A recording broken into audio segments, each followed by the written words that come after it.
কিছুদিন বেড়াতে গিয়েছিলাম। বাড়ি ফিরে শুনি আজ নাকি আমার বিয়ে, সেটাও আবার আমার চাচাতো বোন তৃষা আপুর সাথে।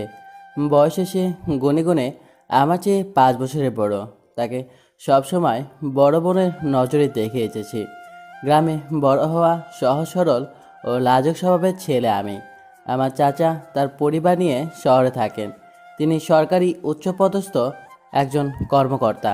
তাদের সাথে আমাদের মানায় না। ওনারা বাড়িতে আসলে আমি ঘর থেকে বেরই হতাম না, ভয় ও লজ্জায়।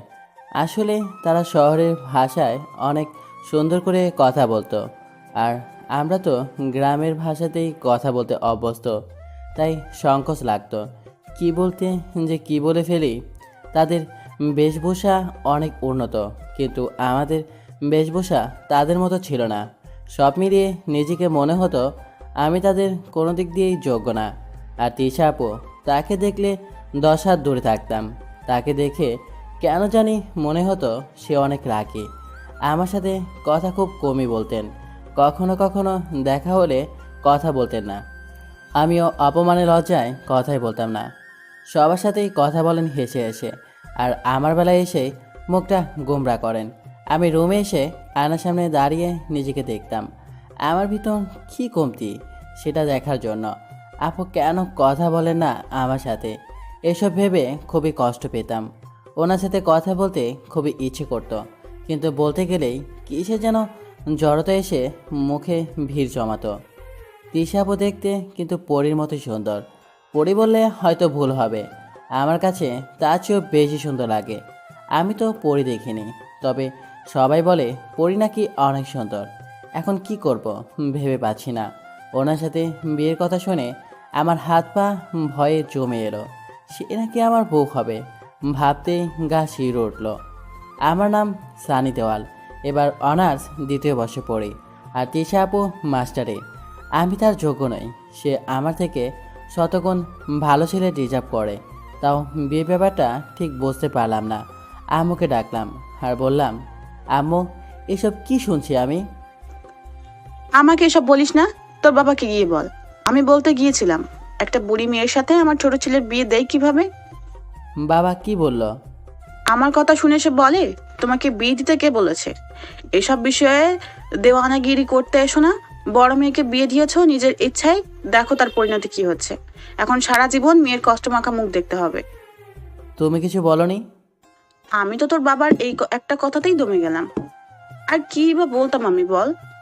তাই বলে আমাকে আমার থেকে বয়স বড় মেয়েকে বিয়ে করতে হবে?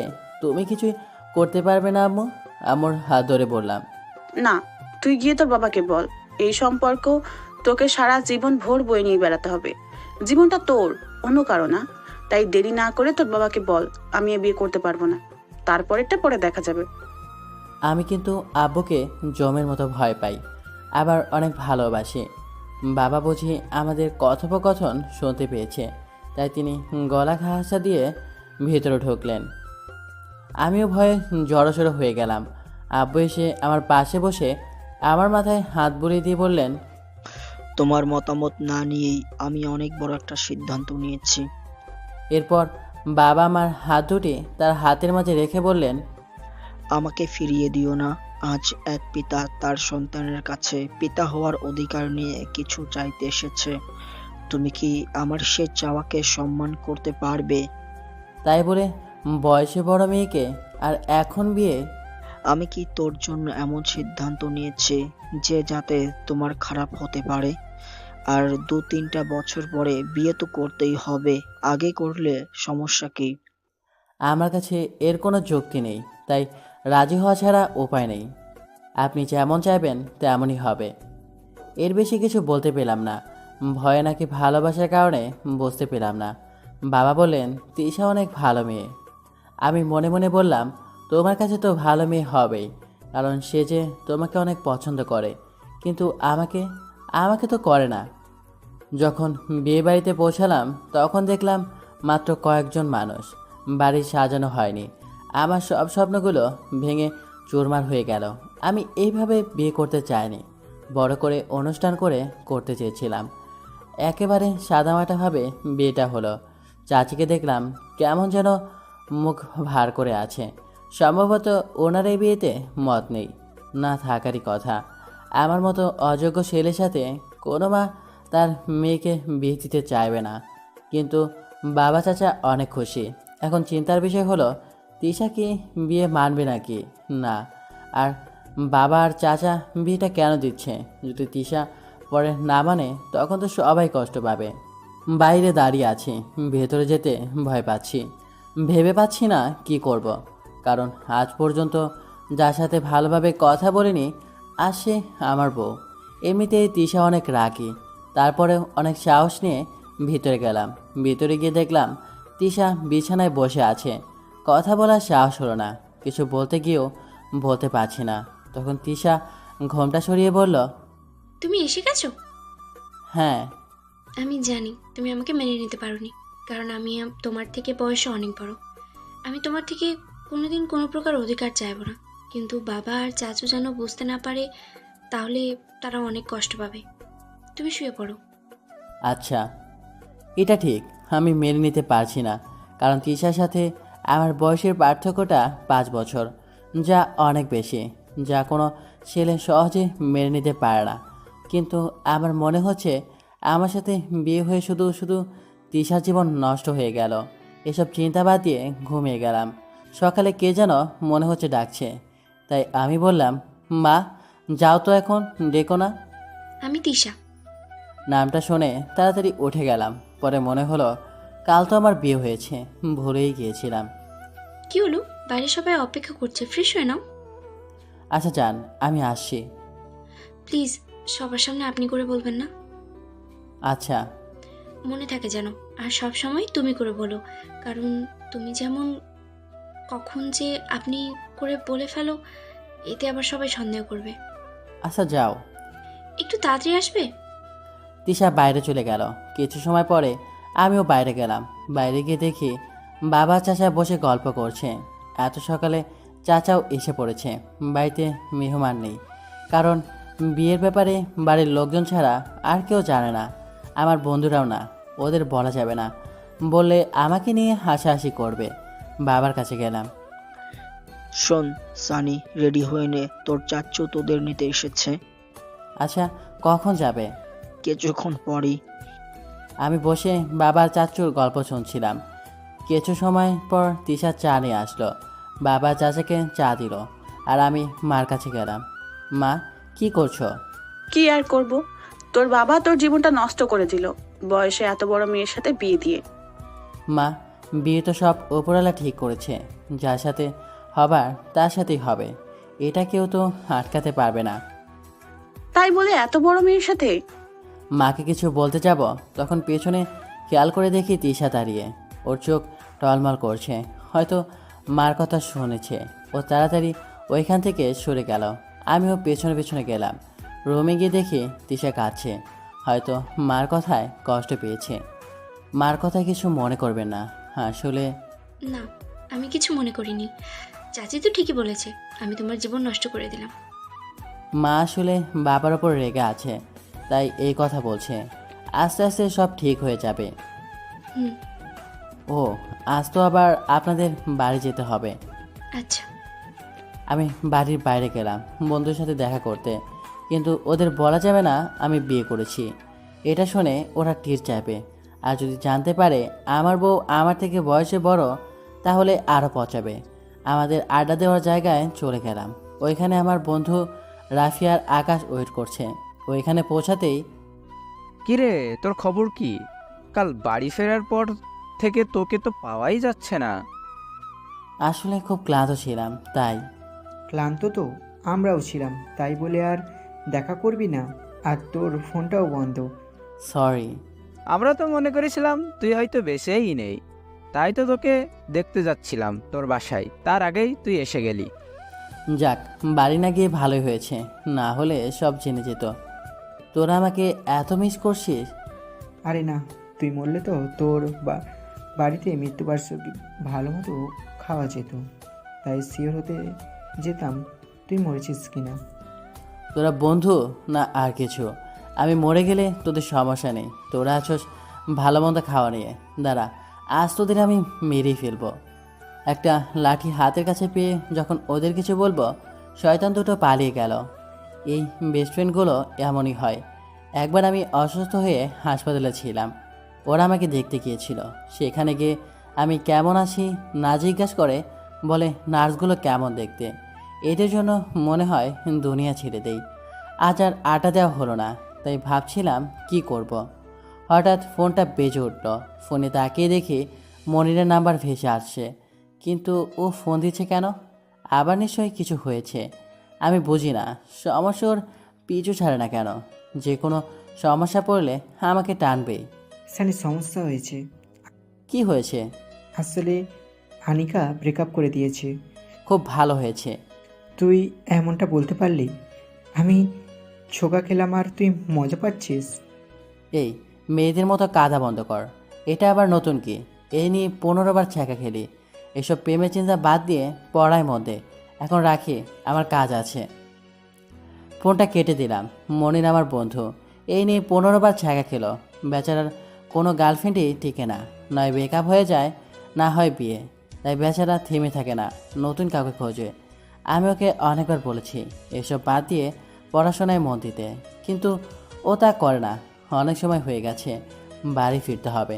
বাড়ি ফিরে আমার রুমে গেলাম। রুমে গিয়ে দেখি তিশা বসে আছে। কোথায় ছিলে এতক্ষণ? বন্ধুদের সাথে দেখা করতে গিয়েছিলাম।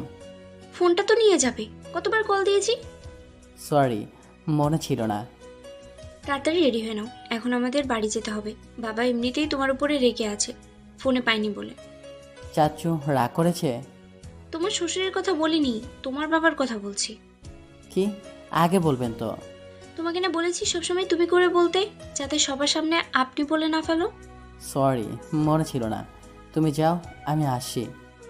চাচ্চু মানে শ্বশুরমশাইয়ের সাথে শ্বশুর বাড়ি গেলাম। সেখানে চাচি আগের দিনের মতোই মুখটাকে বাংলার 5-এর মতো করে রেখেছে। তিশা আমাকে তার রুমে নিয়ে গেল। তিশা আপু, চাচি মনে হয় বিয়েতে খুশি হয়নি। তিশা আমার দিকে রাগীভাবে তাকালো। কি বললি? রাগ করছো কেন? আমি শুধু জানতে চেয়েছি চাচি বিয়েতে রাজি ছিল কিনা। তার আগে কি বলছস? তিশা আমি এখন তোর বউ, আর একবার যদি এই কথা বলিস না তোকে আমি। আরে, মুখ ফসকে বেরিয়ে গেছে। এই ভুল আর যেন না হয়। আচ্ছা, আর হবে না ফ্রেশ হয়ে রেস্ট নে। বলেই বাইরে চলে গেল। হঠাৎ করে আগের রূপ কেন ধরেছিল? এই রাগী স্বভাবের কারণে আগে কথা বলতে ভয় পেতাম। একদিনে ভেবেছিলাম অভ্যাসটা মনে হয় আর নেই, কিন্তু দেখছি সেটা রয়েই গেছে। কিছু সময় পরে তিশা কিছু খাবার নিয়ে ফিরে এলো। আমিও খাবার খেয়ে নিলাম। তারপর রুমে বসে আছি, একা সময় কাছে না। আমার ভাগ্যটা খুব খারাপ। তিশার একটা বোনও নেই, মানে আমার একটা শালিকাও নেই, তাই বেকার সময় কাটাচ্ছে। কিছু সময় পরে তিশা এলো। কি করছো? কি আর করব, করার মতো তো কিছুই নেই, তাই বসে আছি। চলো একটু ঘুরে আসি, তোমার ভালো লাগবে। আইডিয়াটা মন্দ না। তিশার সাথে বের হলাম। আমরা একটা পার্কে গেলাম, কারণ শহরে তো পার্ক ছাড়া আর সবুজ কোনো জায়গা বেশি নেই। সেখানে জোড়ায় জোড়ায় কাপল, কেউ কেউ প্রেমিক প্রেমিকা, নয়তো বা স্বামী স্ত্রী। আমরা দ্বিতীয় দলে। আমরা গিয়ে একটা নির্জন জায়গায় বসলাম। তিশা হুম। বলে না তো চাচি এই বিয়েতে রাজি ছিল নাকি? না, মা ছিল না। মা চেয়েছিল তার বড়লোক বান্ধবীর ছেলের সাথে আমার বিয়ে হোক। তাহলে তাকে বিয়ে করতে হয়তো ভালো হতো। এটা বলতে তিশা আমার দিকে রাগীভাবে তাকালো। ছেলেটা ভালো না, নেশা করে, একেবারে বাবা মার অবাধ্য। যখন চাচু এটা জানতে পারে মা আর বান্ধবীর ছেলের সাথে আমার বিয়ে দিতে চাচ্ছে, তখন বাবা আর চাচু মিলে তোমার সাথে আমার বিয়ে ঠিক করে। এটা নিয়েও ঝামেলা হয়েছে, তুমি তো এখানে ছিলে না, তাই জানো না। এই জন্য চাচির মুখের অবস্থা ওই রকম করে রেখেছে। কিরকম? মানে কেউ ওনার মুখে কালো কালি মেঘে দিয়েছে কি বললে? বলেই কিলঘুষি শুরু করে দিল। কি মেয়ে রে, কখন কি করবে কিছুই বোঝা যায় না। কিছুক্ষণ আগে নরম ছিল, আর এখন না বলাই ভালো। ভাগ্যিস একে বলিনি। আমি একে বিয়ের সময়ই মেনে নিয়েছি। এমনিতেই বলেছি আমার ওপর অধিকার খাটাবে না। যদি বাসরাতে বলতাম মেনে নিয়েছি, তাহলে এতক্ষণে মেরেই ফেলতো। তিশা, এভাবে মারিস না, দুলাভাই বেচারা মরে যাবে। পেছন থেকে একটা মেয়ে বলল। পেছনে তাকিয়ে দেখি একটা মেয়ের সাথে আরেকজন ছেলে। মেয়েটাকে দেখে তিশা মারা ছেড়ে দিয়ে দাঁড়িয়ে গেল। আরে দিশা, তুই এখানে? হ্যাঁ, হবু বরের সাথে এলাম। আর তুই এখানে কি করছিস? তোর বাড়ি গিয়েছিলাম, পাইনি। এই তো একটু বের হয়েছি। প্রেম করতে? যাক, অবশেষে তুই প্রেমে পড়লি। কিন্তু তোর বয়ফ্রেন্ডকে দেখে পিচ্ছি পিচ্ছি মনে হচ্ছে। মেয়েটা আমাকে পিচ্চি বলছে, এতে আমার খুব রাগ হলেও কিছু বলতে পারলাম না। হ্যাঁ, ও আমার থেকে বয়সে ছোট। তার মানে সিনিয়র জুনিয়র প্রেম? আচ্ছা, তোরা প্রেম কর। আর এই নে আমার বিয়ের কার্ড। ঠিক সময় তোর বরকে নিয়ে চলে আসিস। আমি তো আর তোর মতো না লুকিয়ে বিয়ে করে নিব, বেস্ট ফ্রেন্ডকে বলবো না। তুই জানলি কেমন করে আমার বিয়ে হয়েছে? তোর বাসায় গিয়েছিলাম, তখন আঙ্কেল বলেছে। রাগ করিস না, আসলে বিয়েটা হঠাৎ করে হয়ে গেছে, তাই বাড়ির লোক ছাড়া আর কেউ জানে না। জানি, আঙ্কেল বলেছে। আর আমার বিয়ের আর মাত্র কিন্তু 15 দিন আছে। তুই তোর বরকে নিয়ে 2 দিন আগেই চলে আসবি। তোকে ছাড়া আমার কিন্তু একটুও ভালো লাগবে না। আচ্ছা, আসবো। তারপর তিশার ফ্রেন্ড তার হবু বরের সাথে আমাদের পরিচয় করে দিল। কিছু সময় পরে আমরা বাসায় ফিরে এলাম। বাসায় ফিরতে চাচার ডাক পড়লো। আমরা দুইজন চাচার কাছে গেলাম। কিরে, তোরা কোথায় গিয়েছিলি? সানি ঘরে বসে বোর হচ্ছিল, তাই বেড়াতে গিয়েছিলাম। তোর বান্ধবী এসেছিল? কথা হয়েছে ওর সাথে? আচ্ছা, যা তো আমাদের জন্য চা নিয়ে আয়। তিশা চা নিতে চলে গেল। আমি চাচার পাশে বসলাম, বসে গল্প করছি। তিশা চা নিয়ে এলো। গল্প শেষে সবাই একসাথে খেয়ে ঘুমিয়ে গেলাম। পরের দিন আমরা ফিরে এলাম। এই কয়েকদিনে আমাদের সম্পর্কে অনেক পরিবর্তন হয়ে এসেছে। আমাদের মধ্যে একটা বন্ধুত্বপূর্ণ সম্পর্ক হয়ে গেছে। আমার মনে হচ্ছে আমি ধীরে ধীরে তৃষার প্রতি দুর্বল হয়ে পড়েছি। আর তৃষা আগে ঘুমানোর সময় মাঝে কোলবালিশ রেখে ঘুমাতো, কিন্তু এখন দেয় না। এখন বাড়ির বাইরে থাকলে বারবার ফোন করে জিজ্ঞাসা করে কোথায় আছি, আর বলে মা নাকি জানতে চেয়েছে তাই ফোন করেছে। কিন্তু আমি জানি মা বলেনি। আমি মনে মনে ভাবি ঠিক মতো মিথ্যা কথা বলতে পারে না। বিয়ের প্রায় 1 মাস হয়ে গেছে। 1 মাসে ওকে ভালোবেসে ফেলেছি। খুব তাড়াতাড়ি বলে দেব ওকে। কাল ওর জন্মদিন, আর কালই বলে দেব আমার মনের কথা। অনেক রাত হয়ে গেছে, তাই ঘুমানোর দরকার। অনেক সময় ধরে ঘুমন্ত তৃষাকে দেখছি। সকালে এই উঠে। উঠছি। তাড়াতাড়ি ওঠ। কিছু বলবে? আজ কত তারিখ? আজ তো 29 তারিখ। তুমি কিছু বলবে না? কি বলবো? তৃষা মন খারাপ করে ফেলেছে। মনে পড়েছে আজ ক্লাস আছে, ভার্সিটিতে যেতে হবে। ও, তাহলে যাও। তৃষা মন খারাপ করে ফেলেছে। ও আশা করেছিল ওর জন্মদিনে শুভেচ্ছা জানাবো, কিন্তু আমি এমন কিছু করেছি যে আমার মনেই নেই। তাই তৃষা রাগ করে চলে গেল। কিন্তু আমি যে এইভাবে জানাবো না, আজ রাতে সব জানাবো। ফ্রেশ হয়ে দেখি চাচু, বাবা মা সবাই ওকে জন্মদিনের শুভেচ্ছা জানাচ্ছে। আজ তৃষার জন্মদিন। আমি এমন ভাব করলাম যেন কিছুই জানি না। কেন, তোর মনে নেই? না। তৃষা রাগ করে ওইখান থেকে চলে গেল। যার পর বাবাও চলে গেল। বাবা চলে গেলে চাচু আমার কাছে এলো। সানি, তুই ঠিক করিসনি। জানিস তিশা কত আশা করেছিল তুই সবার আগে ওকে উইশ করবি।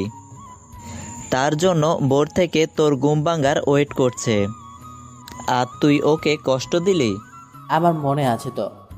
তাহলে ওকে উইশ করলি না কেন? করব, কিন্তু অন্যভাবে। তুমি বুঝবে না। আমি মার কাছে চলে গেলাম। মা, খিদে পেয়েছে। তোর খাওয়া আজ বন্ধ। কেন? আমি কি করলাম? তোর জন্য আমার বৌমাটা রাগ করেছে। মা, তোমার কিছু হয়েছে নাকি? কিছুদিন আগে তো ওকে সহ্যই করতে পারছিল না, এখন কি হলো? সেটা আগেরটা, এখন সব মেনে নিয়েছি। কি আর করার, বাড়ির সবাই তৃষার পক্ষে চলে গেছে। আমি একা হয়ে গেছি, কিন্তু আমি এতে খুশি হয়েছি। মা সব মেনে নিয়েছে, কারণ 2 দিন ধরে দেখছি মা তৃষার সাথে আগের মতোই গল্প করছে, যেমনটা আগে করত।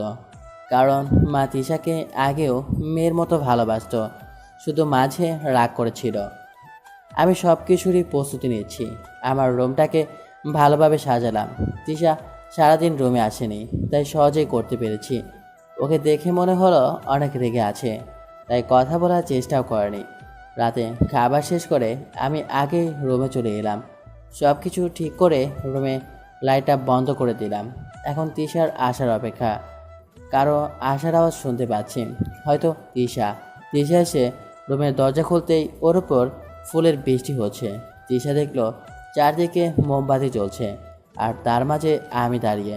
তিশা অনেক অবাক হয়েছে, ধীরে ধীরে আমার দিকে এগিয়ে এলো। আমি হাঁটু গেড়ে ওর সামনে বসলাম, হাতে কিছু গোলাপ ফুল নিয়ে বললাম, আমি জানি না কাউকে কিভাবে মনের কথা বলতে হয়। আমি এর আগে কাউকে বলিও নি, আজ তোমাকে বলছি। এতদিন তোমার সাথে থাকতে থাকতে তোমাকে ভীষণ ভালোবেসে ফেলেছি, তাই তোমার জন্মদিনে মনের কথা জানালাম। তুমি হয়তো মনে করেছিলে তোমার জন্মদিনের কথা ভুলে গেছি, কিন্তু আমি ভুলিনি। শুভ জন্মদিন। তিশা আমার হাত থেকে ফুলগুলো নিল। আমি দাঁড়িয়ে গেলাম। আমার মনে হচ্ছে ও না করে দিবে, কিন্তু ও আমাকে জড়িয়ে ধরলো আর বলল, আমি তো ভেবেছিলাম তুমি আমাকে কখনো মনে নেবে না, কারণ আমি তোমার থেকে 5 বছরের বড়। বড় তো কি হয়েছে, তুমি আমার বউ। কিন্তু আমার উত্তর তো পেলাম না। সব কথা কি মুখে বলতে হবে? তা ঠিক, তাহলে অপূর্ণ কাজটাকে পূর্ণ করা যাক। কোন কাজ? যেটা প্রথম রাতে হওয়ার কথা ছিল। কিছু বলো না, শুধু লজ্জায় বুকে মুখ লুকালো। যাক, অবশেষে অপূর্ণ কাজটা পূর্ণ করা হলো। সকালে ঘুমিয়েছিলাম, মনে হলো কেউ মুখে পানি দিচ্ছে। চোখ খুলে দেখে তিশা। তাড়াতাড়ি ওঠো। আর একটু ঘুমাতে দাও। না, অনেক ঘুমিয়েছো, এখন ওঠো। আচ্ছা, উঠছি। উঠে ফ্রেশ হয়ে নিলাম। রুমে এসে দেখি তিশা ব্যাগে কাপড় গোছাচ্ছে। কি হয়েছে, কাপড় গোছাচ্ছ কেন? তোমার মনে নেই দিশার কথা? ওই যে তোমার ফ্রেন্ড। হ্যাঁ, এখন রেডি হয়ে নাও, আমাদের যেতে হবে। ওকে। দুজনেই বেরিয়ে পড়লাম। তিশার ফ্রেন্ডের বাসা বেশি দূরে ছিল না, 2 ঘন্টার মধ্যেই পৌঁছে গেলাম। অবশেষে তিশার বান্ধবীর বাড়ি পৌঁছে গেলাম। গেটের সামনে দেখি তিশার বান্ধবী দাঁড়িয়ে আছে। এসে গেছিস তাহলে? সেই কখন থেকে ওয়েট করছি। এই, এখন বাইরে দাঁড় করিয়ে রাখবি নাকি? ওহ সরি, চল। দেশে আমাদের ভিতরে নিয়ে গেল। ভিতরে কিছু মেহমান, বিয়ে, তাই আসা শুরু হয়ে গেছে। দিয়ে আমাদের ছাদে নিয়ে গেল। সেখানে কয়েকজন পুরুষ আর মহিলা বসে আছে। মা দেখো কে এসেছে। কে? তিশা এসেছে। আরে তিশা, এতদিন পর? দিশার বিয়ে না থাকলে মনে হয় আসতিস না। আমাদের তো আপন ভাবিস না, তাহলে দেখা না করে থাকতে পারতিস। আন্টি, আসলে সময় হয়নি, তাই আসা হয়নি। এখন তোকে বেশি প্রয়োজন, তোর বান্ধবীর বিয়ে, তোকে তো থাকতেই হবে তার সাথে। আর এটাকে দিয়ার মা আমাকে দেখিয়ে বলল। বলার সাথে সাথে তিশা মাথা নিচু করলো, সম্ভবত লজ্জায়। আর দিয়ার মা উত্তরের জন্য অপেক্ষা করছে। মা তুমি জানার পরেও বেচারিটাকে কেন লজ্জায় ফেলছো? তাহলে এটাই তিশার স্বামী, কিন্তু দেখতে বাচ্চা মনে হয়। মা আমি তাহলে ওদের রুম দেখিয়ে দেই। আচ্ছা, নিয়ে যা।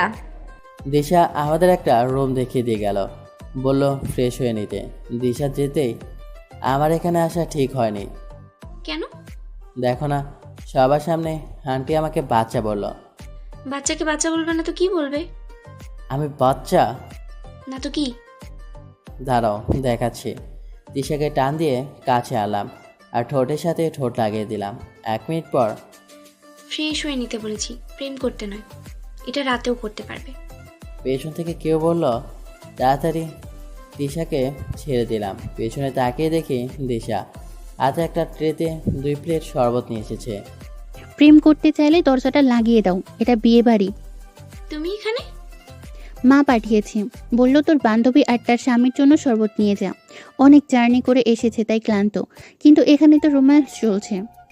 দিশা আমার দিকে রাগীভাবে তাকালো, আর আমি তাড়াতাড়ি ফ্রেশ হতে বাথরুমে চলে গেলাম, না হলে আমার ওপর দিয়ে ঝড় বয়ে যাবে। কিছুক্ষণ পরে বাইরে এলাম। বাইরে এসে দেখি দিশার রাগী ভাব এখনও আছে। তোমাকে আমি? আরে, আমি জানতাম নাকি তোমার বান্ধবী আসবে? দরজা লাগাতে পারলে না? মনে ছিল না। তুমি এখানে দাঁড়াও, আমি ফ্রেশ হয়ে আসি, তারপর তোমাকে দেখছি। দিশা ফ্রেশ হতে চলে গেল, আর আমিও রুম থেকে ছুটে পড়লাম, কারণ বাঘের শিকার কেউ হতে চায় না।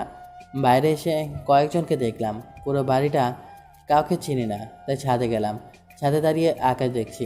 বিকাল হয়ে গেছে, 1-2 ঘন্টা পরে সন্ধ্যা হয়ে যাবে। এখন ছাদে কেউ নেই, একা দাঁড়িয়ে আছি। তিশা থাকতে ভালো হতো, কিন্তু ও যা রেগে আছে। কি করছেন? পেছন থেকে কেউ বলল, তাকে দেখি একটা মেয়ে। আপনি? আমি মিশু, দিশাপুর খালাতো বোন। আমি কিছু বলতে যাব, তখন তিশা এসে হাজির। তোমাকে আমি রুমে থাকতে বললাম না? আরে তিশা আপু, কেমন আছো? ভালো, তুমি কেমন আছো? ভালো, কিন্তু উনি কে? আমার স্বামী। তোমার বিয়ে হয়ে গেছে? হ্যাঁ, চল। তিশা আমাকে টানতে টানতে নিচে নিয়ে এলো, রুমে এনে দরজা লাগিয়ে দিল। আমার মনে হলো আজ আমি শেষ। মেয়েদের সাথে তোমার কি? ওখানেই তো একজনই ছিল, তাহলে 1.5 বছর কেন? শোনো, এটা বিয়ের বাড়ি, এখানে অনেক মেয়ে আসবে। ভুল করেও কোনো মেয়ের সাথে কথা বলবে না। কেন? যা বলছি তাই করবে। যদি মেয়েরা আমার সাথে কথা বলতে চায়? তাহলেও বলবে না। আচ্ছা, তাহলে দরজা খোলো। মনে থাকে জানো।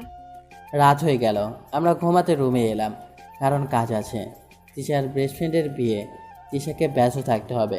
রুমে আসার পর তিশা, বলছিলাম কি, কি? মানে ওই সময় ওটা পূরণ করা হয়নি। কি? মনে নেই তোমার? না।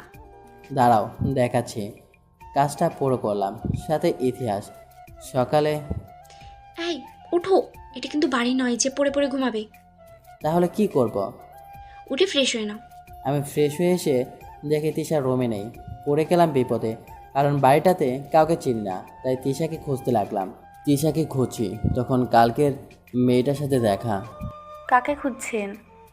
তিশাকে। তিশা আপু তো দিশা আপুর রুমে। কোথায় রুমটা? আসুন আমার সাথে। আপনার নামটা তো জানা হলো না। সানি। কি করেন? এবার অনার্স 3য় বর্ষে। আপনি? আমি এবার ইন্টারে 1ম বর্ষে। আপনি আমার বড়, তাই তুমি করে বলতে পারেন। চেষ্টা করব। আপনি 3য় বর্ষে, সেই হিসাবে তো তিশা আপু আপনার বড়। হ্যাঁ, কিছুটা। আপনাদের কি লাভ ম্যারেজ? না, কিন্তু তিশাকে আগে থেকে জানতাম। কিভাবে? তিশা আমার চাচার মেয়ে। ও, মিশু আমাকে দিশার রুমে নিয়ে গেল। গিয়ে দেখি তিশা সেখানে। আমাকে দেখে তিশা বলল, তুমি এখানে? না মানে তোমাকেই খুঁজছিলাম। কেন, বউকে ছাড়া বুঝি ভালো লাগছে না? আসলে তা নয়, এখানে কাউকে চিনি না, তাই। মিশু, তুই ওনাকে নিয়ে একটু আশেপাশে ঘুরিয়ে নিয়ে আয়। আমি যাই। ভয় পাস না, তোর স্বামীকে কেউ নিয়ে যাবে না। আজ কতদিন পরে আড্ডা দিচ্ছি, তোর যেতে হবে না। তিশা কিছু বলতে গিয়েও পারলো না। আমি মিশুর সাথে আশেপাশে ঘুরলাম। সারাদিন তিশা তার বান্ধবীর সাথে ছিল, আমার সাথে তেমন কথাও হলো না। বিকেলের দিকে গায়ে হলুদের অনুষ্ঠান শুরু হলো। তখন থেকে তিশা আমার সাথেই ছিল, 1 মিনিটও দূরে যেতে দেয়নি। পরের দিন সবাই সাজতে ব্যস্ত, কারণ আজ বিয়ে। আমি রুমে রেডি হচ্ছি, তখন তিশা এসে হাতে একটা শাড়ি দিল। এটা দিয়ে আমি কি করব? আমাকে পরিয়ে দিবে? আমি শাড়ি পরাবো? তাই না তো কে? আমি তো তাই বললাম, আমি পরাবো। রেগে গেলে আবার সমস্যা, তাই শাড়িটা পরিয়ে দিলাম। তিশা হালকা সাজলো, এতে ওকে অনেক সুন্দর দেখাচ্ছে। আমরা বাইরে এলাম, তিশা আমার হাত ধরলো। শোনো, হাত ছাড়বে না কিন্তু। কেন, আমি ছোট বাচ্চা নাকি? ছোট বাচ্চা নও, তার জন্যই তো হাত ধরে রেখেছি, নয়তো মেয়েদের সাথে লুতুপুতু করতে যাবে। কি বলছো এসব? দেখেছি মিশুর সাথে কত হেসে হেসে কথা বলছিলে। তুমি কি জেলাস ফিল করছিলে? তিশা আমার দিকে রাগীভাবে তাকালো। ওর এই চাউনেই বলে দিচ্ছে ও জেলাস ফিল করছে আর ভয় পাচ্ছে আমাকে হারিয়ে ফেলার। রাগলে তোমাকে আরও সুন্দর লাগে। তুমি কথা ঘোরানোর জন্য এটা বলছো? তুমি মেকআপ ছাড়া ওই ময়দা সুন্দরী থেকে অনেক ভালো। তিশা আর কিছু বলো না। কিছুক্ষণ পরে বরযাত্রী এলো। তিশা ওর বান্ধবীর কাছে গেল। আমি দাঁড়িয়েছিলাম, তখন মিশু এলো। ওর সাথে কথা বলছি, তাও সাবধানে, কারণ তিশা দেখলে আমার 12টা বাজিয়ে দেবে। কিছুক্ষণ পরে তিশা মেসেজ দিল, ছাদে যেতে বলল। গিয়ে দেখি তিশা এখনও আসেনি। একটু পরে তিশা ছাদে এলো। কী জন্য ডেকেছ? তোমাকে না না করলাম কোনো মেয়ের সাথে কথা বলতে। তুমি দেখে ফেলেছ? হ্যাঁ, তার জন্য তো ডাকলাম। আর বাড়ি থেকে মা ফোন করেছিল। কেন? আজই বাসায় ফিরতে। বাবা একটা কাজে সিলেটে যাবে আর মা বাড়িতে একা, এর জন্য। ও, তোমার বান্ধবী তোমাকে যেতে দিবে? হ্যাঁ, কিন্তু বিয়ে শেষ হওয়া পর্যন্ত থাকতে হবে, বিদায়ের আগেই চলে যাব। ওকে। তিশা আর আমি ছাদে বসে গল্প করছিলাম, কারণ নিচে কোলাহল। তিশা আর আমার এই কোলাহল পছন্দ নয়। ছাদে থাকা একটা বেঞ্চে বসেছিলাম। তিশা আমার কাঁধে মাথা রেখেছে। আচ্ছা, আমাদের বেবি হলে তার নাম কি রাখবে? তুমি আবার বাচ্চা নিয়ে পড়লে কেন? দিয়ার চাচাতো ভাবির একটা বেবি আছে, দেখতে কি কিউট। তো আমার যদি এমন একটা ছেলে কিউট বেবি থাকতো। তুমি চাও তাড়াতাড়ি বেবি হোক? হ্যাঁ, মা বলেছিল তুমি বেবি পছন্দ করো। হ্যাঁ, করি। বেবি থাকলে তো তুমি আর আমাকে ছেড়ে যাবে না। মানে? আমি তোমার থেকে 5 বছরের বড়, তাই যদি কোনো দিন আমাকে ছেড়ে যাও, বেবি থাকলে তার জন্য হলেও আমাকে ছেড়ে যাবে না। পাগলি আমাকে হারানোর ভয় পায় হ্যাঁ। বলে 2 হাত দিয়ে আমার গলা জড়িয়ে ধরলো। ভয় পেও না, সারা জীবন আমি তোমারই থাকবো। তিশা আমাকে জড়িয়ে ধরে আছে। তখন একটা আওয়াজ আসলো। আপনি আপনি এইখানে? আপনার সমস্যা কোথায়? আপনি আমার পেছনে পড়ে আছেন কেন? কি হয়েছে তিশা? এই ছেলেটা কখন থেকে আমার পেছনে পড়ে আছে? কেন ভাই, আপনার কি সমস্যা? আপনি আমার ওয়াইফের পেছনে পড়ে আছেন কেন? উনি বিবাহিত? কেন ভাই, দেখে বোঝেন না ছাদে কেউ নেই, সেখানে একটা ছেলে একটা মেয়ে বসে কথা বলছে? এটা দুটো হতে পারে, প্রেমিক প্রেমিকা নয়তো স্বামী স্ত্রী। সরি, ভুল হয়ে গেছে। এটা বিয়ে বাড়ি। আমার জানা মতে এই বাড়িতে যত মেয়ে আছে সবাই বিবাহিত, তাই মেয়েদের পেছনে না পড়ে বিয়েটাকে এনজয় করুন। ছেলেটা চলে গেল। আমার রাগ এখনও কমেনি। রোমান্টিক মোডে ছিলাম, ছেলেটা এসে সব নষ্ট করে দিল। বিয়েটা শেষ। বিদায়ের আগে আমরা চলে এলাম, কারণ মা বাড়িতে একা ছিল। আমাদের সময় ভালোভাবেই চলতে থাকলো। আমাদের মধ্যে ভালোবাসা কোনো কম ছিল না। বিয়ের 1 বছর হয়ে গেছে, তবুও আমাদের মধ্যে কোনো ঝগড়া হয়নি। অনেক সুখেই দিন কাটছিল। কিন্তু এটা বেশি দিন থাকলো না। আমাদের মাঝে তৃতীয় ব্যক্তি আসলো, যার জন্য তিশা আমাকে ভুল বোঝে আর আমার থেকে অনেক দূরে চলে যায়। ওই তৃতীয় ব্যক্তিটি ছিল মিশু, যার সাথে 1 বছর আগে বিয়েতে দেখা হয়েছিল। দিনগুলো ভালোই কাটছিল। তিশা আর আমার 1 বছর কীভাবে কেটে গেল বুঝতেই পারলাম না। কিন্তু হঠাৎ করে মিশু আমাদের মাঝে এসে পড়ে। একদিন ভার্সিটি থেকে বাড়ি ফিরছিলাম, হঠাৎ পেছন থেকে কেউ ডাক দিল। পেছনে তাকিয়ে দেখে একটা মেয়ে। কখন থেকে ডাকছি শুনতে পাননি? কে আপনি? আমি মিশু। আপনার মনে নেই দিয়াপুর বিয়ের সময় দেখা হয়েছিল? ও, মনে পড়েছে। তিশা আপু কেমন আছেন? ভালো, কিন্তু তুমি এখানে? আমি ট্রান্সফার নিয়ে এখনকার কলেজে এসেছি। ওর সাথে কিছুক্ষণ কথা হলো। সেদিন আমার নাম্বারটা নিয়েছিল, মাঝে মাঝে ফোন করতো। একদিন ফোন করেছিল, কিন্তু ফোনটা তিশা ধরেছিল, কিন্তু মিশু কথা না বলে ফোনটা কেটে দেয়। সেদিন ঝগড়া হয়। এই মিশু কাকে? কেন, তোমার মনে নেই তোমার বান্ধবীর বোন বিয়েতে দেখা হয়েছিল? তোমার নাম্বারও পেলো কিভাবে? কয়েকদিন আগে দেখা হয়েছিল, সেদিন নাম্বার নিয়েছিল। আমি ফোন ধরতে কেটে দিল কেন? আমি তো জানি না। সত্যি করে বলো কি হচ্ছে? তুমি আমাকে সন্দেহ করছো? না, আমি শুধু জানতে চাচ্ছি। মনে করেছিলাম সমস্যা ওখানেই শেষ, কিন্তু ধীরে ধীরে সমস্যা বাড়তে থাকে। বারবার ঝগড়া হতে থাকে। একদিন রাগের মাথায় থাপ্পড় মেরেছিলাম, পরে বুঝতে পেরে মাপ চেয়েছিলাম। ওকে বোঝানোর পর সমস্যা কমে যায়, আগের মতো ঠিক চলতে থাকে। একদিন ভার্সিটিতে ছিলাম, তখন তিশার ফোন আসে, তাড়াতাড়ি বাড়িতে যেতে বলে, একটা সারপ্রাইজ আছে। আমি তাড়াতাড়ি বাড়ি ফিরে যাই, কিন্তু বাড়িতে যাওয়ার পর দেখি বাবা মা আর তিশা একসাথে বসে আছে। দেখে মনে হলো সবাই রেগে আছে। আমি যেতে সবার সামনে তিশা আমাকে থাপ্পড় মারলো। তুমি আমাকে ধোকা দিবে ভাবতেও পারিনি। আমি করেছিটা কি? তুমি জানো না? নাটক করা বন্ধ করো। সত্যি আমি জানি না। মা এতদিন যা বলেছে সব ঠিক ছিল। তোমার প্রতি অন্ধবিশ্বাসের কারণেই এতদিন তা বুঝিনি। কি বলছো এইসব? আমি বাড়ি ফিরে যাচ্ছি, আমাকে আর ফিরিয়ে আনার চেষ্টা করবে না। আরও অনেক কথা বলে তিশা চলে গেল। বাবা মা আমার ওপর রেগে আছে। তিশা চলে যাওয়ার পরের দিনই আমি তিশাদের বাড়িতে যাই ওকে ফিরিয়ে আনার জন্য। আমি ভেবেছিলাম সবার মতো চাচা আমার ওপর রাগ করবে, কিন্তু চাচা রাগ করেনি। তিশাদের বাড়িতে যাওয়ার পর চাচা আমাকে জড়িয়ে ধরে কেঁদে দেয় আর বলে তিশা সবার উপর রাগ করে বাড়ি থেকে চলে গেছে আর যাওয়ার সময় চিঠি রেখে গেছে। আমি চিঠিটা পড়তে শুরু করলাম। সবার কাছে আমি বিরক্তির কারণ। আমি সবাইকে বিশ্বাস করতাম আর সবাই আমাকে ধোঁকা দিয়েছে। সবচেয়ে কাছের মানুষগুলো এভাবে ধোঁকা দিয়ে আমি ভাবতে পারিনি। সানি, তুমি তো বলেছিলে সারা জীবন তুমি আমারই থাকবে, কেউ কেড়ে নিতে পারবে না তোমাকে আমার থেকে। তাহলে আমাদের মাঝে মিশু কেন এলো?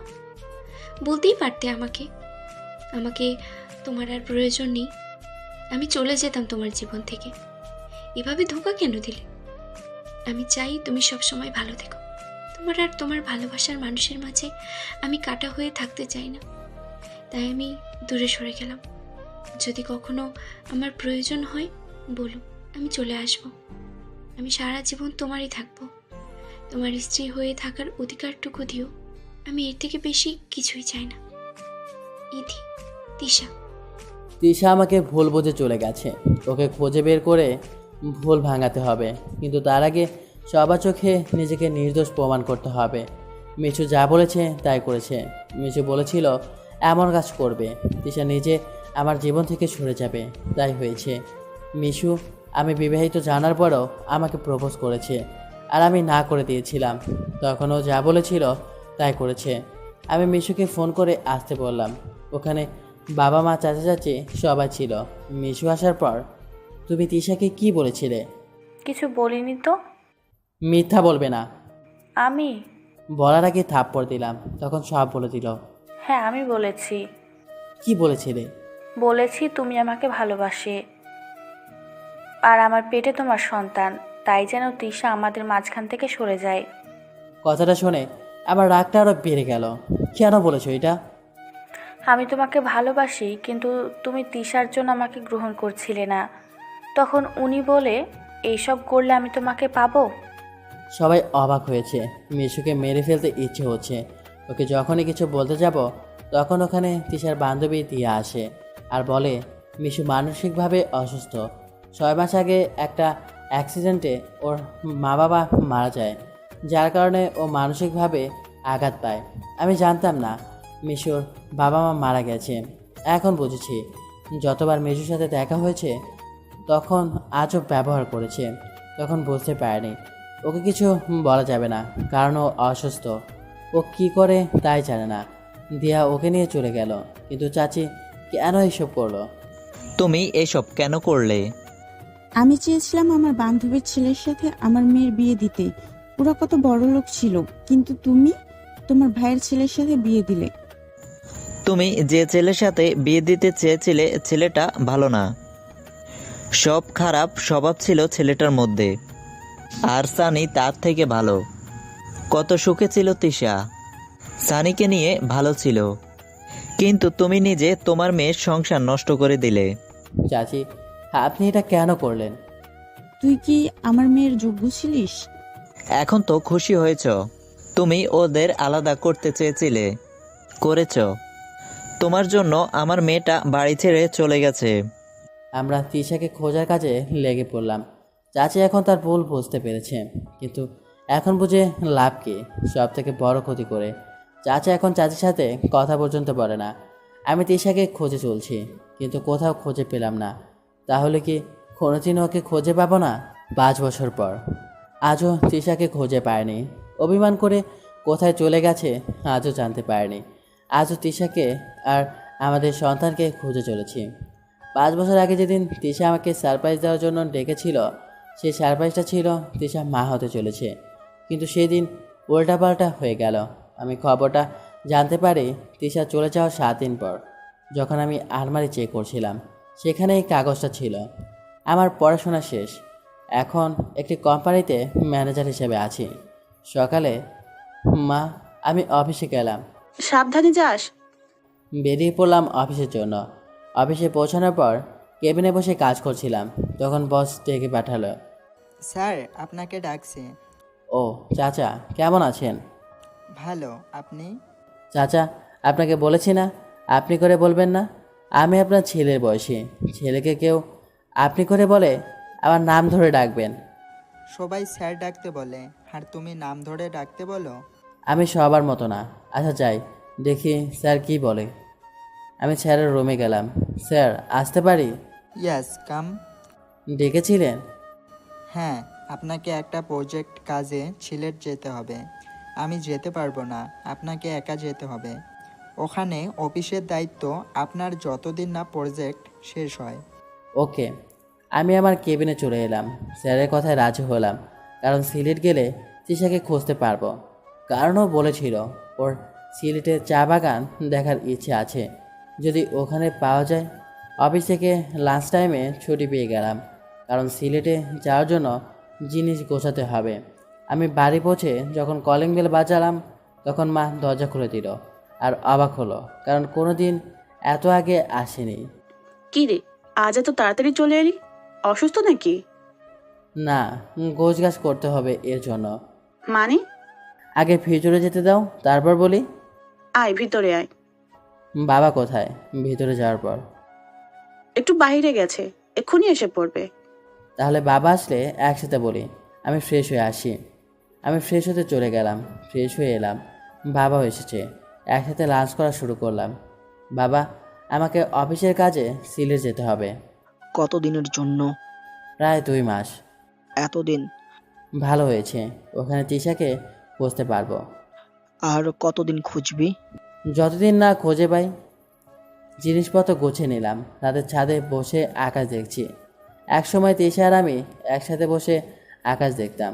তখন গ্রামে ছিলাম। গ্রামে রাতের আকাশ দেখতে অনেক সুন্দর লাগে। তৃষা চলে যাওয়ার পর আমরা শহরে আসি। গ্রামে বেশি যাওয়া হয় না, কারণ ওখানে তৃষার স্মৃতিতে ভরপুর। জানি না কোথায় আছে, কিন্তু একদিন ঠিকই খুঁজে বের করব। রাতে ঘুম আসে না, কী করব? তৃষা আমার সব কিছু নিয়ে চলে গেল, আর আমাকে রোবট বানিয়ে দিয়েছে। সকালে বাসা থেকে বেরিয়ে পড়লাম এয়ারপোর্টের উদ্দেশ্যে। সেখান থেকে প্লেনে করে সিলেট যাব। এতে সময় কম লাগবে। প্লেনে ওঠার কিছু সময় পর সিলেট পৌঁছে গেলাম। এয়ারপোর্টের বাইরে দাঁড়িয়ে আছি। কোম্পানির গাড়ি আসার কথা, কিন্তু এখন আসেনি। কিছু সময় পরে একটা গাড়ি এসে থামলো। গাড়ি থেকে একটা মেয়ে বেরিয়ে আসলো। সরি স্যার, দেরি হওয়ার জন্য। আপনি কে? এখানে? আমি মিতু, আর রবিন স্যার আসতে পারেনি তাই আমাকে পাঠিয়েছেন। ওহ চলেন। গাড়িতে ওঠার পর, স্যার আপনার নামটা জানেন কি? আমাকে নিতে এসেছো আর আমার নাম জানো না? মনে হচ্ছে মাথা ফাটিয়ে দিই। নাম বলতে সমস্যা কোথায়? আমাকে বকছেন? না, মোহিনীর কথা বুঝলো কিভাবে? অফিসে চলেন। স্যার এই না মাত্র এলেন, এখনই অফিসে যাবেন? তো সোজা অফিসে যাব। ওকে স্যার, আই অফিসে নিয়ে যাও। অফিসে চলে এলাম। আমি অফিসে ঢুকতেই সবাই দাঁড়িয়ে গেল, হয়তো আশাই করেনি। আমাকে দেখে রবিন এগিয়ে এলো। স্যার আজই চলে এলেন? আজ রেস্ট নিতেন। আমি এখানে বসে থাকার জন্য আসিনি। আমার কেবিন কোথায়? সরি স্যার, আসুন। কেবিনে যাওয়ার পর, স্যার এটা আপনার কেবিন, আর মিস মিতু আপনার পিএ। যতদিন এই প্রজেক্ট কাজ করবেন আপনাকে সাহায্য করবে। ওকে যান, প্রজেক্টের ফাইলগুলো নিয়ে আসুন। Okay sir. কিছু সময় পর মৃত্যু ফাইল নিয়ে এলো। ফাইল প্রয়োজন হলে ডাকবেন। আপনারা কাজে যান এখন। মিতু বাইরের ডেস্কে গেল। সেখানে তার সাথে ওর বান্ধবী নেহা কাজ করে। কি রে, নতুন স্যার কেমন? একদমই রোবট, আর সব সময় রাগী ভাব নিয়ে থাকে। আমার ওনাকে দেখলেই ভয় লাগে। আমি আগেই জানতাম, রবিন স্যার বলেছিল নতুন যে আসছে উনি অনেক রাগী। আগে বলিসনি কেন? তোকে তো বলতে চেয়েছিলাম, তুই শুনিসনি। এর সাথে কাজ করব কিভাবে? এর তো রাগ দেখানো ছাড়া আর কিছুই করতে পারে না। কি আর হবে, বেশি করলে যা হয়। আমি তো ভেবেছিলাম। যা ভেবেছিলিস তার উল্টো। রবিন স্যারকে বলে আমার জায়গাটা অন্য কাউকে দিতে বল না। কেউ যাবে না, অফিসে ঢুকে যা দিল তাতে কেউই রাজি হবে না। হলে আমি শেষ। অফিসে কিছু কাজ দেখলাম, তারপর মৃতুকে ডেকে পাঠালাম, আর আমার জন্য কোথায় থাকার ব্যবস্থা হয়েছে সেখানে নিয়ে যেতে বললাম। মৃতু আমাকে সেখানে নিয়ে গেল। স্যার আপনি এখানেই থাকবেন, আর আপনার জন্য ইনি রান্না করবেন। আর কোনো প্রয়োজন হলে আমাকে কল করবেন, আমি পাশের কিছুটা দূরেই থাকি। আপনার নাম্বারটা তো দিয়ে যান। ও সরি, এই যে। মৃতু চলে গেল। আমি ফ্রেশ হয়ে নিলাম, শপিং করতে গেলাম, আর সাথে তৃষাকে খুঁজছি। কিছু প্রয়োজনীয় জিনিসপত্র কিনলাম। তারপর শাড়ি কেনার জন্য গেলাম। মিতু যখন আমার সাথে এসেছে তাহলে ওকে একটা গিফট দেওয়া দরকার। মিস মিতু, একটা শাড়ি পছন্দ করে দিন তো। কেন স্যার? কাউকে গিফট করব, কোনটা দিলে ভালো হবে? এটা দিলে ভালো হবে। ওকে চলুন। শাড়িটা কিনলাম। শপিং করা শেষে যখন বেরিয়ে যাচ্ছি তখন রিপা মানে মিতুর ভাবির সাথে দেখা। মিতু, শপিং শেষ? হ্যাঁ ভাবি। ইনিই তোমার বস? হ্যাঁ স্যার, আমার ভাবি। আর বাকিদের তো চেনেনি। হ্যালো। আপনার সাথে দেখা হয়ে ভালো লাগলো। আমারও। কাল জিসানের জন্মদিন, প্লিজ আসবেন। আমি? তুমি আসবে না আঙ্কেল? তুমি না এলে কিন্তু আমি কেক কাটবো না। ওকে, আসবো। পাকা বড়ি, তোমার সাথে আর কেউ আসেনি? আম্মু এসেছে। তা কোথায়? একটু ওইদিকে গেছে, একটু দেরি করুন, এসে যাবে। হঠাৎ করে ফোনটা বেজে উঠল। দেখি বাবা ফোন দিয়েছে। অন্য একদিন পরিচয় হব, আজ আসি। আর মিতু, তাহলে আপনার পরিবারের সাথেই থাকুন। আর এটা আপনার জন্য। এটা তো কাউকে গিফট দিতে কিনেছিলেন। আপনার জন্যই কিনেছিলাম। আসি। আমি শাড়িটা দিয়ে চলে এলাম, তখন তিশা ওদের কাছে এলো। কি গিফট দিল রে ইসলাম? আমি তো ভেবেছিলাম স্যারের হয়তো তার গার্লফ্রেন্ডের জন্য কিনেছে, কিন্তু স্যারের মনে হয় গার্লফ্রেন্ড নেই। ইয়াহু! কি হয়েছে? মিতুর বস ওকে শাড়ি গিফট করেছে। এত দূরে কি গেছে? মা, ওই আঙ্কেলটাকে আমি এর আগে কোথায় দেখেছি? আজ সকালেই তো দেখেছিস। না, তার আগে। কোথায় দেখেছো মামুনি? মনে পড়ছে না। আর একটু আগে এলে দেখা হতো। পরের দিন দেখা করবো নি। চলো শপিং শেষ করি। ওকে, চল।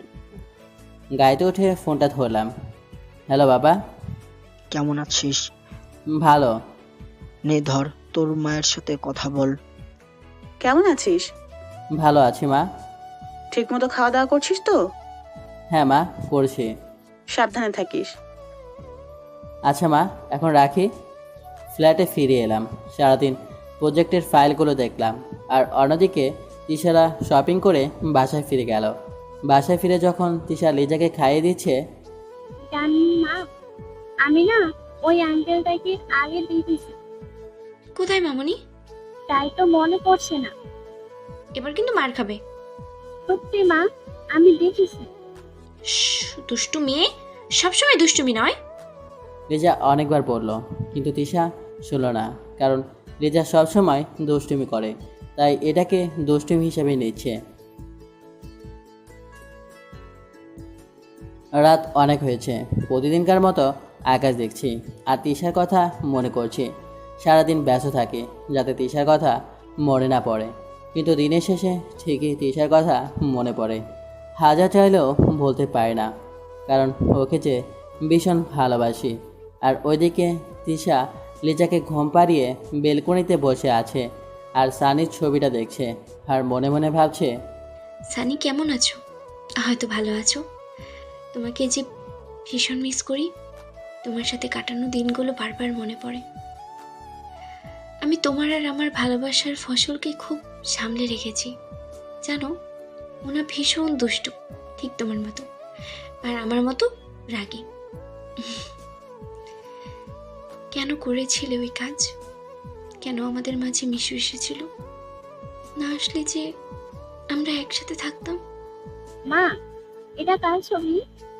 তিশা তাকিয়ে দেখে ওর পাশে লিজা। তুমি ঘুমাওনি মামনি? হ্যাঁ, ঘুমিয়েছিলাম। তোমাকে না পেয়ে এখানে এলাম। এসো, আমার বুকে এসো।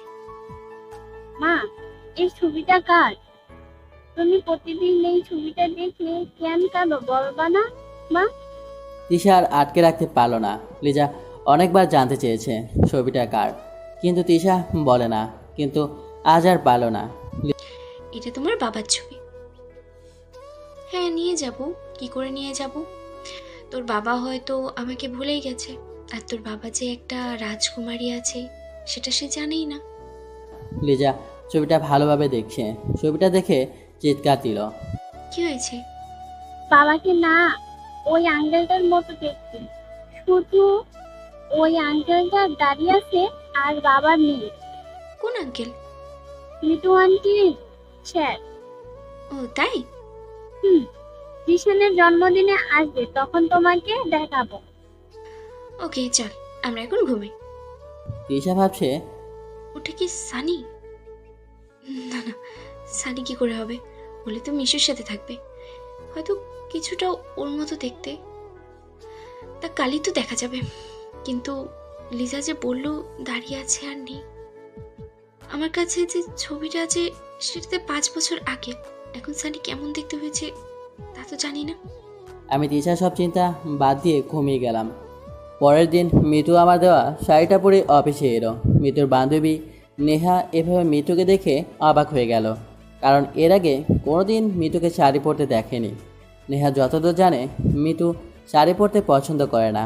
হঠাৎ করে শাড়ি পরতে দেখে মনে প্রশ্ন জাগলো। কি রে, তুই হঠাৎ শাড়ি পরে?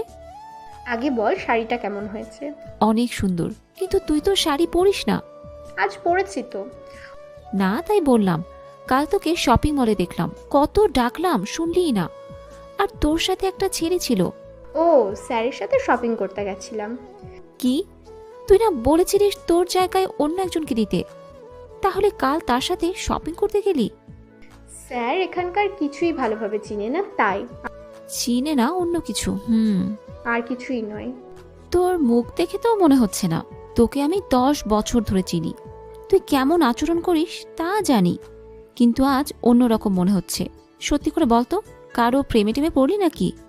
হ্যাঁ পড়েছি, কিন্তু সে অনেক রাগী। কিন্তু সে অনেক ভালো। কে সে?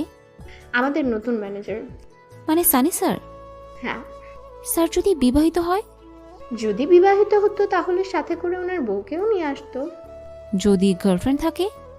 আমার মনে হয় না ওনার গার্লফ্রেন্ড থাকলে আমাকে এই শাড়িটা গিফট করতো। তার মানে এটা স্যার দিয়েছে? হ্যাঁ। হঠাৎ করে রবিনের আগমন। কে কি গিফট দিয়েছে? মিতুকে। আরে মিস মিতু, হঠাৎ করে আপনি শাড়ি পরে এসেছেন। এটা তো একজন গিফট দিয়েছে। আমি ডেস্কে গেলাম, স্যার এসে যদি দেখে গল্প করছি তাহলে রাগ করবেন। মিতু ওইখান থেকে চলে গেল। কে গিফট দিয়েছে? সানি স্যার। মানে? কাল মিতু সানি স্যারের সাথে শপিং করতে গিয়েছিল, তখন। কথাটা শুনে রবিনের উপর দিয়ে ঝড় বয়ে যাচ্ছে, কারণ রবিন মিতুকে পছন্দ করে, কিন্তু আজও বলতে পারেনি। রবিন ভাবছে মিতুকে তার মনের কথা না বলার জন্য ওকে হারিয়ে ফেলবে না তো। তখন আমি অফিসে ঢুকলাম, দেখি নেহা আর রবিন দাঁড়িয়ে কথা বলছে। কি হচ্ছে এখানে? না স্যার, কিছু না। তাহলে যে যার কাজে যান। আর মিস মিতু, ফাইলগুলো নিয়ে কেবিনে আসুন। Okay sir. মিতু ফাইলগুলো নিয়ে কেবিনে আসলো। কেবিনে আসার পর দেখলাম মিতু আমার দেওয়া শাড়িটা পরেছে। মিস মিতু, শাড়িটা আপনাকে বেশ সুন্দর লাগছে। ধন্যবাদ। বাঙালি মেয়েদের শাড়িতেই বেশি সুন্দর লাগে। আপনার শাড়ি পছন্দ? তাহলে তো রোজই শাড়ি পরে আসবো। কিছু বলবেন? না, কিছু না।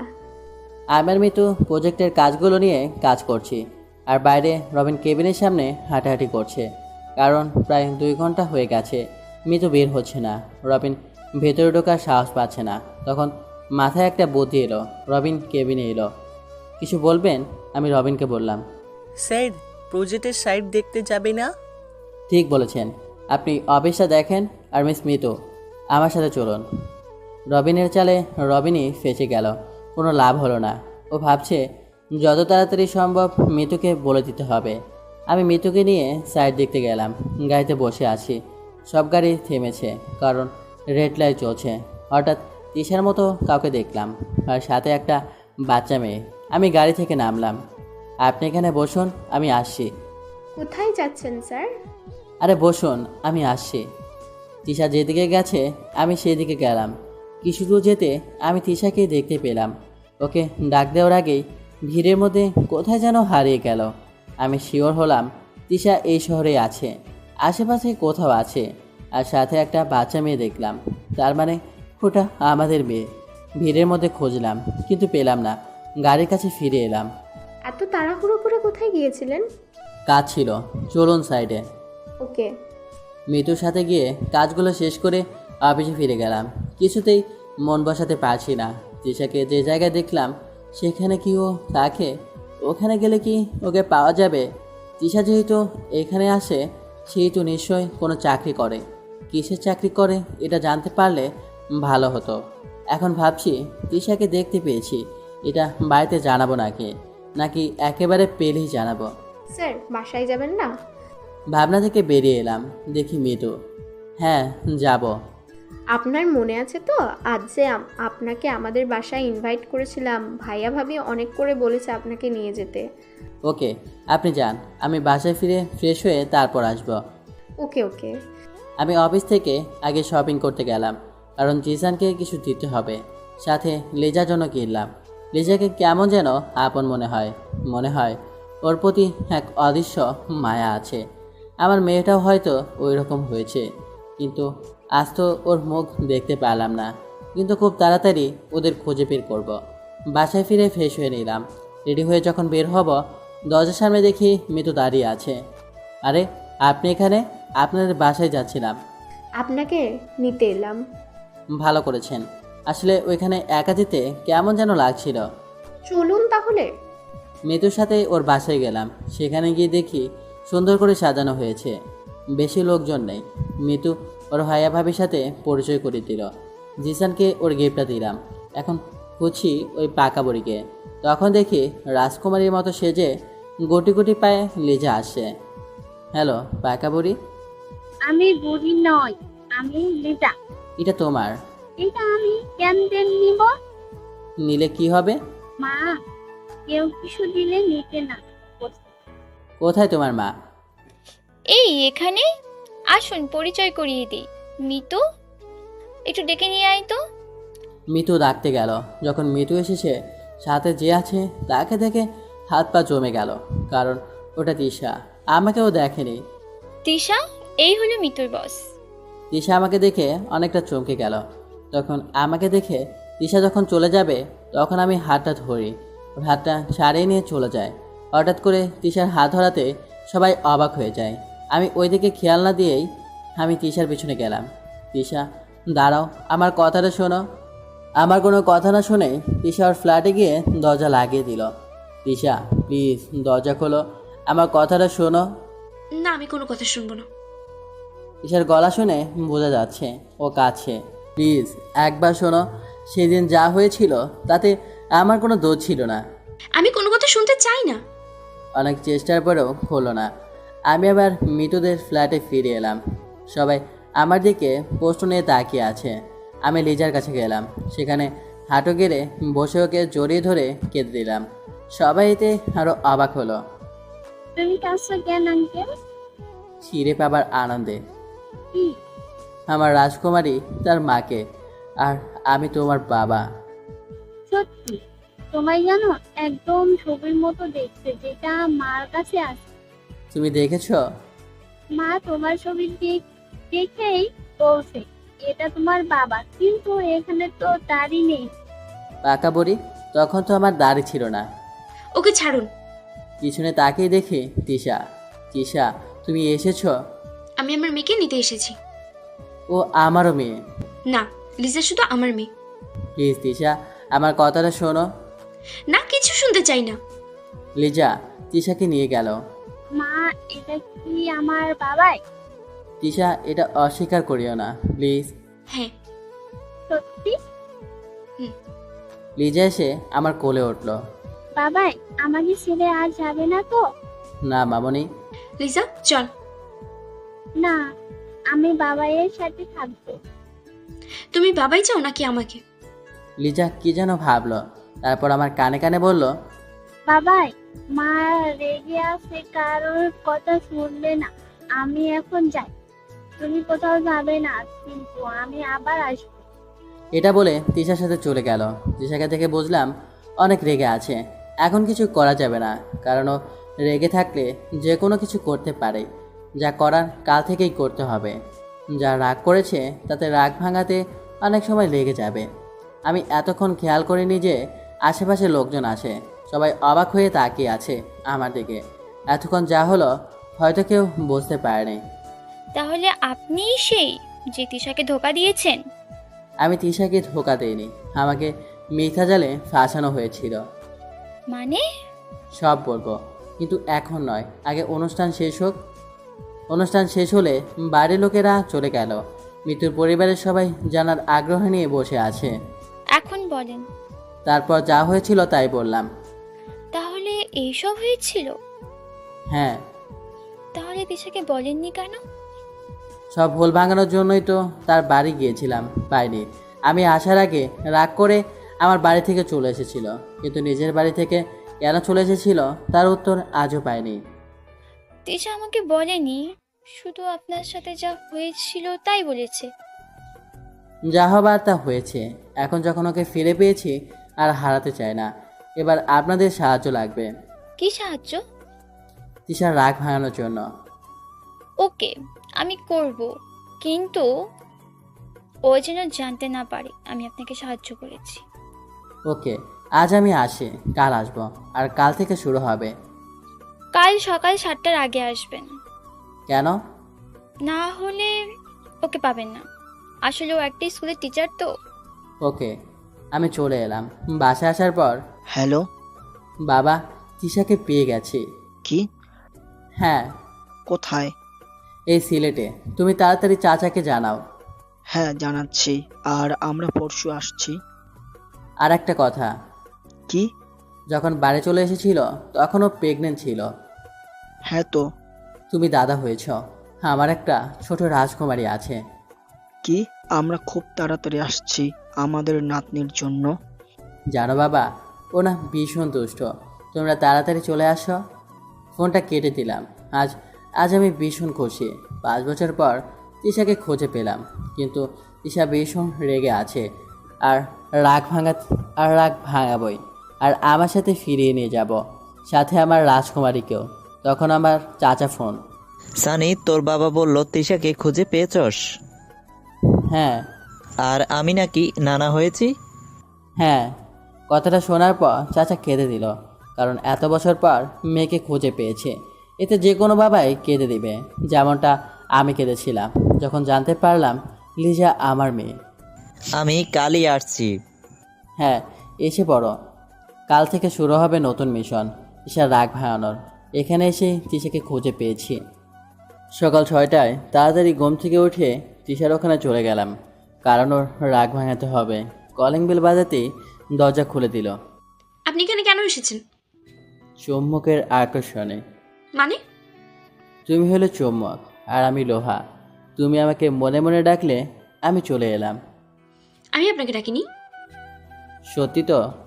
হ্যাঁ। তাহলে তোমার মনকে জিজ্ঞাসা করো, দেখো সে কি বলে। সরো, ভিতরে যেতে দাও। তিশাকে সরিয়ে ভিতরে গেলাম। ভিতরে গিয়ে দেখি আমার রাজকুমারীটা বসে বসে খেলা করছে। আমাকে দেখে ছুটে আসলো। বাবাই, তুমি এসেছো? হ্যাঁ মামনি। জানো, তোমাকে না অনেক মিস করেছি। আমার রাজকুমারী আমাকে মিস করেছে? হ্যাঁ, জানো বাবাই, মা না তোমার তোমার ছবি। লিজা, রুমে যাও। কেন? যাও বলছি। থাক না এখানে। আর আপনি এখান থেকে প্লিজ যান। কি আর করার। লিজাকে তিশা নিয়ে রুমে গেল। তিশাকে সব কিছু বলতে হবে, কিন্তু হঠাৎ কল আসলো। অফিসে একটা সমস্যা হয়েছে, তাড়াতাড়ি যেতে হবে। তাই তিশাকে কিছু না বলেই চলে গেলাম। তিশা এসে দেখে আমি চলে গেছি, এতে আরও রেগে গেল। না বলেই চলে গেলে? চলে যেতে বলেছি বলেই কি চলে যেতে হবে? কেন জোর করলে না? তোমার তো অধিকার আছে। অফিসে মিতু মন খারাপ করে বসে আছে। নেহা সেটা দেখে মিতুর কাছে আসলো। কি রে মিতু, কি হয়েছে? সবকিছু শুরু হওয়ার আগেই শেষ হয়ে গেল। মানে? স্যার বিবাহিত, আর একটা মেয়েও আছে। তুই কিভাবে জানলি? স্যার আসলে তিশা আপুর স্বামী। এতদিন ওনাদের মধ্যে সমস্যা হয়েছিল, তাই দূরে ছিলেন। মানে তুই প্রেমের আগে ছ্যাঁকা খেলি? তখন আমি অফিসে পৌঁছাই। কি হচ্ছে এসব? আসলে স্যার। যান, কাজ করুন। আর মিস মিতু, ফাইলগুলো কমপ্লিট হয়েছে? হ্যাঁ স্যার। নিয়ে আসুন তাড়াতাড়ি। আমি কেবিনে গেলাম। বসে তিশাকে নিয়ে ভাবছি কী করে রাগ ভাঙানো যায়। মিতু ফাইলগুলো নিয়ে এলো। আমি চেক আপ করলাম। করার পর যখন মিতু চলে যাচ্ছিল তখন মিতু বলুন। তিশার স্কুলের ঠিকানাটা দিতে পারবে? সরি, তুমি করে বলে ফেললাম। আপনি তুমি করে বলতে পারেন, সমস্যা নেই। আর আমি ঠিকানা দিচ্ছি। ধন্যবাদ। তুমি রবিনকে বলো অফিসের দিকটা দেখতে। Okay sir. মিতুর কাছে ঠিকানা নিয়ে বেরিয়ে পড়লাম। রাস্তাটা চিনতে অসুবিধা হলো না। এই রাস্তায় আগেরবার তিশাকে দেখেছিলাম। আমি স্কুলের ভিতরে গেলাম, গিয়ে দেখি তিশা একটা ক্লাসে ক্লাস নিচ্ছে আর লেজা ওই ক্লাসের বাইরে খেলছে। আমাকে দেখে দৌড়ে এলো। বাবাই তুমি এখানে? আমার রাজকুমারীকে দেখতে ইচ্ছে হচ্ছিল, তাই চলে এলাম। এই নাও তোমার চকলেট। তুমি জানো চকোলেট আমার পছন্দ। আমার মামনির পছন্দ আমি জানবো না তো কে জানবে? জানো তোমার মারও চকলেট পছন্দ। তাই? মামনি, চলো তোমার মার সাথে দেখা করে আসি। যেও না, মা অনেক রেগে আছে। ওই দেখা মা ওদের শাস্তি দিচ্ছে, মানে মা রেগে আছে। সত্যি রেগে আছে, কারণ ওর ক্লাসের কয়েকজনকে দাঁড় করিয়ে রেখেছে। তাই ওখানে না গিয়ে হেডমাস্টারের ওখানে গেলাম। ওখানে গিয়ে আমার পরিচয় দিলাম, তারপর তিশাকে ডেকে দিতে বললাম। শুধু নাম বলতে নিষেধ করলাম, কারণ নাম বললে ও আসবে না। আমি ওয়েটিং রুমে বসে আছি। কিছুক্ষণ পর তিশা এলো। তিশা আমাকে দেখেনি, কারণ আমি অন্যদিকে ঘুরে আছি। হ্যালো, আমি ঘুরলাম। তুমি হ্যাঁ, তোমাকে দেখতে এলাম। এখানে কেন এসেছো? তিশা, একটু আগে তুমি করে বললে, আর এখন আপনি। আমার ইচ্ছে হয়েছে তাই বলছি। ওসব কথা বাদ দাও, আর আমার কথাটা শোনো। কি শুনবো? সেদিন যা হয়েছিল সব মিথ্যে ছিল। কি মিথ্যা সেদিন যা হয়েছিল? হ্যাঁ, সব মিথ্যে ছিল। তাই এখানে কি করতে এসেছো? তোমাকে ফিরে নিয়ে যেতে। আমি ফিরে যাব না। তিশা, সেদিন যা হয়েছিল তুমি জানো না। সব কিছু হয়েছিল আমাদের আলাদা করার জন্য। আমি আর কিছুই শুনতে চাই না। প্লিজ একবার শোনো। না, আমি কিচ্ছু শুনবো না। আর যদি বেশি করেন তাহলে কিন্তু আমি এখান থেকে চলে যাব। ওকে, ওটা বাদ দাও। তুমি তো বলেছিলে যদি কখনো তোমার প্রয়োজন হয় তোমাকে ডাকতে। আজ তোমাকে আমার দরকার। আপনি যাবেন নাকি আমি সিকিউরিটি রাখবো? কাউকে ডাকতে হবে না, আমি যাচ্ছি। আর এখন আমার কথা শোনো না, একদিন এটার জন্য আফসোস করবে। যা হয়েছিল সব মিথ্যে ছিল। আসি। আমি চলে এলাম। তিশাকে কিছুই বোঝাতে পারছি না, অনেক অভিমান করে আছে। কি করে ওর অভিমান ভাঙাবো তাই ভাবছি। আজ তো চাচুর আসার কথা। আজ কিছু ভালো লাগছে না, অফিসে যাব না। তাই গাড়ি নিয়ে বাসার জন্য বেরিয়ে পড়লাম। গাড়ি নিয়ে বাসায় ফিরছিলাম, তখন ফোন এলো। দেখি চাচু ফোন করেছে। হ্যালো চাচু, তোমার সাথে আর কে এসেছে? তো চাচিও এসেছে। ও, তোমরা ওয়েট করো, আমি আসছি। চাচা চাচিকে আনার জন্য স্টেশনে গেলাম। চাচি এখন তার ভুল বুঝতে পেরেছে, এজন্য রোজ কাঁদে। কিন্তু সেটা 5 বছর আগে বুঝতে পারলে এতগুলো সময় হারিয়ে যেত না। আমি গিয়ে পৌঁছালাম। চাচু, কেমন আছো? ভালো, তুই কেমন আছিস? এতদিন ভালো ছিলাম না, কিন্তু এখন ভালো আছি, কারণ তিশাকে পেয়ে গেছি। চাচা চাচির দিকে রাগীভাবে তাকালো। চাচা আজও চাচিকে ক্ষমা করে নেই। চাচু, চলো গাড়িতে সব বলি। গাড়ি চলতে থাকলো। তিশার সাথে সব ঠিক হয়ে গেছে? না চাচু, ও এখন অভিমান করে আছে। তুই সব কিছু বলেছিস? না, বলতে পারিনি। তুমি তো ওকে জানো, যখন রাগ করে তখন কারো কথাই শোনে না। তা ঠিক। আর আমার নাতনি কই? ওর সাথে বিকালে দেখা করব। এখন নয় কোনো। তোমার মেয়ে আমাকে বেশিক্ষণ দেখা করতে দেয় না। তোমাদের দেবে কিনা জানি না। একদম ঠিক বলেছিস। চাচা চাচিকে নিয়ে বাসায় এলাম। বাসায় ফিরে চাচা চাচিকে ফ্রেশ হতে বলে আমি খাবারের ব্যবস্থা করলাম। সবাই একসাথে খাবার খেলাম। এখন চাচা চাচিকে লেজার সাথে দেখা করাতে হবে, কিন্তু কীভাবে করাবো তাই ভেবে পাচ্ছি না।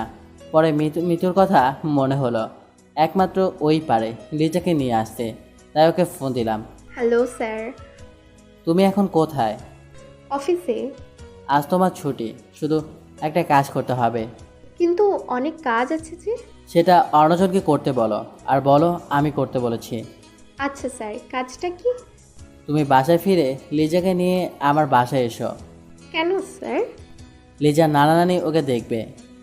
ও কি করে নিয়ে আসবো? তিশা আপু কি নিয়ে আসতে দেবে? তুমি বলবে জিসান আর লিজাকে নিয়ে ঘুরতে বের হবে, তাই বলে এখানে নিয়ে আসবো। Okay sir. চাচা চাচির সাথে লিজার দেখা করাতে পারলে ভালো হবে, আরও ভালো হবে যখন তিশার সাথে দেখা করাতে পারবো। বিকালে দিকে লিজাকে নিয়ে আসবো। বিকালে বসে চাচুর সাথে গল্প করছিলাম, তখন কলিং বেল বেজে উঠল। দরজা খুলে দেখি লিজাকে নিয়ে এসেছে। লিজা এসে কোলে ওঠে। বাবাই, তুমি কেমন আছো? এতক্ষণ ভালো ছিলাম না, কিন্তু এখন আমার মামনি এসেছে, এখন ভালো আছি। আচ্ছা, এরা কে? এরা তোমার নানা নানি। লিজা ওর নানা নানির কাছে গেল। লিজাকে পেয়ে ওনারা ভীষণ খুশি। আমি মৃত্যুর সাথেও পরিচয় করিয়ে দিলাম। ওরা গল্প করতে ব্যস্ত। আর চাচাকে বেশি খুশি দেখতে পাচ্ছি। লিজাকে পেয়ে অনেক খুশি। কিছু সময় থাকার পর মৃত্যু লিজাকে নিয়ে চলে গেল। লিজা যেতে যাচ্ছিল না, কিন্তু যতদিন তিশার অভিমান ভাঙাতে না পারি, লিজাকে বলে দিয়েছি ওর মাকে না বলতে, যে ও আমার কাছে এসেছিল। রাতে সবাই একসাথে খেলাম। কাল মা বাবা আসবে, তাদের নিয়ে যেতে হবে, তাদের নিতে যেতে হবে। তিশা লিজাকে ঘুম পাড়াচ্ছে। আচ্ছা মা, তুমি বাবাইয়ের উপর কেন রাগ করে আছো? তোমার বাবাই আমাকে কষ্ট দিয়েছিল আর সরি বলেনি, তাই। যদি বাবাই সরি বলে তাহলে মাফ করে দিবে, তাহলে আমরা একসাথে থাকতে পারবো। হ্যাঁ মা, আমার যেমন বাবাই আছে তোমারও বাবাই আছে না? হ্যাঁ আছে। তাহলে কোথায়? আমাকে নিয়ে যাবে? হ্যাঁ যাব। তোমার বাবা মা আমার কি হয়? তোমার নানা নানি। ভীষণের মতো? হ্যাঁ। আচ্ছা এখন ঘুমাও, কাল তো তাড়াতাড়ি উঠতে হবে। বলতে গিয়ে থেমে গেল, কারণ আমি রেজাকে মানা করেছি বলতে যে কালোর দাদু দাদিরা আসবে। কাল কি? ঘুমাও তো মা। আই দুষ্টু, সবসময় দুষ্টুমি। পরের দিন মা বাবা এসে পড়েছে, তাই বাবা মাকে আনার জন্য গেলাম। গিয়ে দেখি বাবা মা এসে পৌঁছে গেছে। কেমন আছিস? অনেক ভালো। তিশা কোথায়? মা, তুমি তো তোমার বৌমাকে জানোই, কারো কথা শোনে না। এখন কিছু ঠিক হয়নি। না বাবা, আমরা এসে গেছি, সব ঠিক করে দেব। তোমাদের কথা শুনবে, আমার কথা তো শুনতেই চায় না। চল এখনই। না বাবা, ও তো এখন স্কুলে আছে। স্কুল কোন? তিশা এখানেই চাকরি করে। আগে বাসা চলো, ফ্রেশ হয়ে নাও, তারপর যা করার করো। হ্যাঁ চল। বাবা মাকে নিয়ে বাসা চলে এলাম। সবাই একসাথে বসে গল্প করছে। আজই যাবে সবাই তিশার ওখানে, তিশাকে সব সত্যি কথা বলতে। আর আমি জানি তিশা বাবা মা কারো কথা অমান্য করবে না। তারপর সব কিছু ঠিকঠাক হয়ে যাবে আগের মতো। সন্ধ্যায় সবাইকে নিয়ে তিশার ওখানে যাচ্ছি। ওখানে পৌঁছানোর পর সবাইকে ভিতরে যেতে বললাম। আমি গেলাম না, বাবা বারবার যেতে বলল, কিন্তু সাহস হলো না। এখন শুধু অপেক্ষা, কি হয় জানা নেই কি হবে, কিন্তু যা হবে তা ভালোর জন্যই হবে। অনেকক্ষণ ধরে বসে আছি, ভেতরে কি চলছে কিছু জানতে পারছি না। কিছুক্ষণ পরে বাবার ফোন এলো, ফোনটা ধরলাম। হ্যালো বাবা। হ্যাঁ উপরে আয়। তিশাকে সব কিছু বলেছ? তুই আগে উপরে আয়, তারপর বোঝাচ্ছি। কোনো সমস্যা হয়েছে? আসলে বুঝতে পারবি। বুকে অসীম সাহস নিয়ে যাচ্ছি, তবুও ভয় হচ্ছে। অবশেষে সব বাধা দূর করে পৌঁছালাম। ভিতরে গিয়ে দেখি সবাই বসে আছে।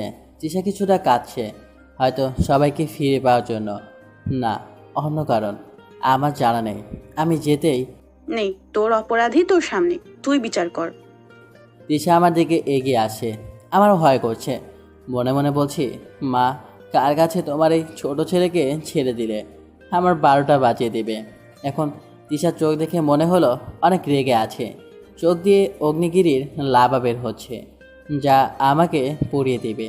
তিশা এসে আমার হাতটা ধরলো, টানতে টানতে বেডরুমে নিয়ে গেল। আসার সময় দেখলাম আমার রাজকুমারীটা নানা নানি দাদা দাদিকে পেয়ে ভীষণ খুশি, কিন্তু আমার কি হবে তাই ভাবছি। তিশা বেডরুমে নিয়ে এসে দরজা বন্ধ করে দিল। দরজা বন্ধ করে আমার কাছে এসেই থাপ্পড় দিল। মারলে কেন? আগে বলিসনি কেন? কি বলিনি? যা ছিল সব মিথ্যে ছিল। তোমাকে বলার চেষ্টা করেছি, তুমি শোনোনি। আজ থেকে শুনবো। 5 বছর আগে শুনলে এত কষ্ট পেতে হতো না। সেদিন যা পরিস্থিতি ছিল। তোমার ভালোবাসায় বিশ্বাস ছিল না? ছিল তো। তাহলে অবিশ্বাস করেছিলে কেন? সেদিন যা হয়েছিল এতে মাথা ঠিক ছিল না। তুমি তো বলতেই পারতে। বলার সুযোগ দিয়েছিলে? তার আগে কোথায় চলে গেলে খুঁজেই পেলাম না। এতক্ষণ জোরে ছিল, কিন্তু আমাকে ছেড়ে দিয়ে বিছানায় গিয়ে বসলো। আমি গিয়ে ওর পাশে বসলাম, ওর হাতটা ধরলাম। সেই দিন না হয় আমার ওপর রাগ করে আমার বাড়ি ছেড়ে চলে এসেছিলে, কিন্তু তোমার বাড়ি থেকে কেন চলে এসেছিলে? তিশা হাতটা আরো শক্ত করে ধরে বলতে শুরু করলো, সেই দিন কেন ওর বাবার বাড়ি ছেড়ে চলে এসেছিল। সেদিন যখন আমি বাড়ি চলে আসি, তখন বাড়ির ভেতরে ঢোকার জন্য দরজার কাছে এলাম। তখন দেখি দরজা খোলা। আমি ভিতরে ঢুকে যাই। তখন মার গলার সাথে আরেকটা গলা শুনতে পাই। সেটাকে দেখার জন্য কিছুটা এগিয়ে যাই। গিয়ে দেখি সোফায় মা বসে আছে আর সাথে মিশু। ধন্যবাদ আন্টি, আপনি যদি সাহায্য না করতেন তাহলে সানিকে আমি নিজের করে পেতাম না।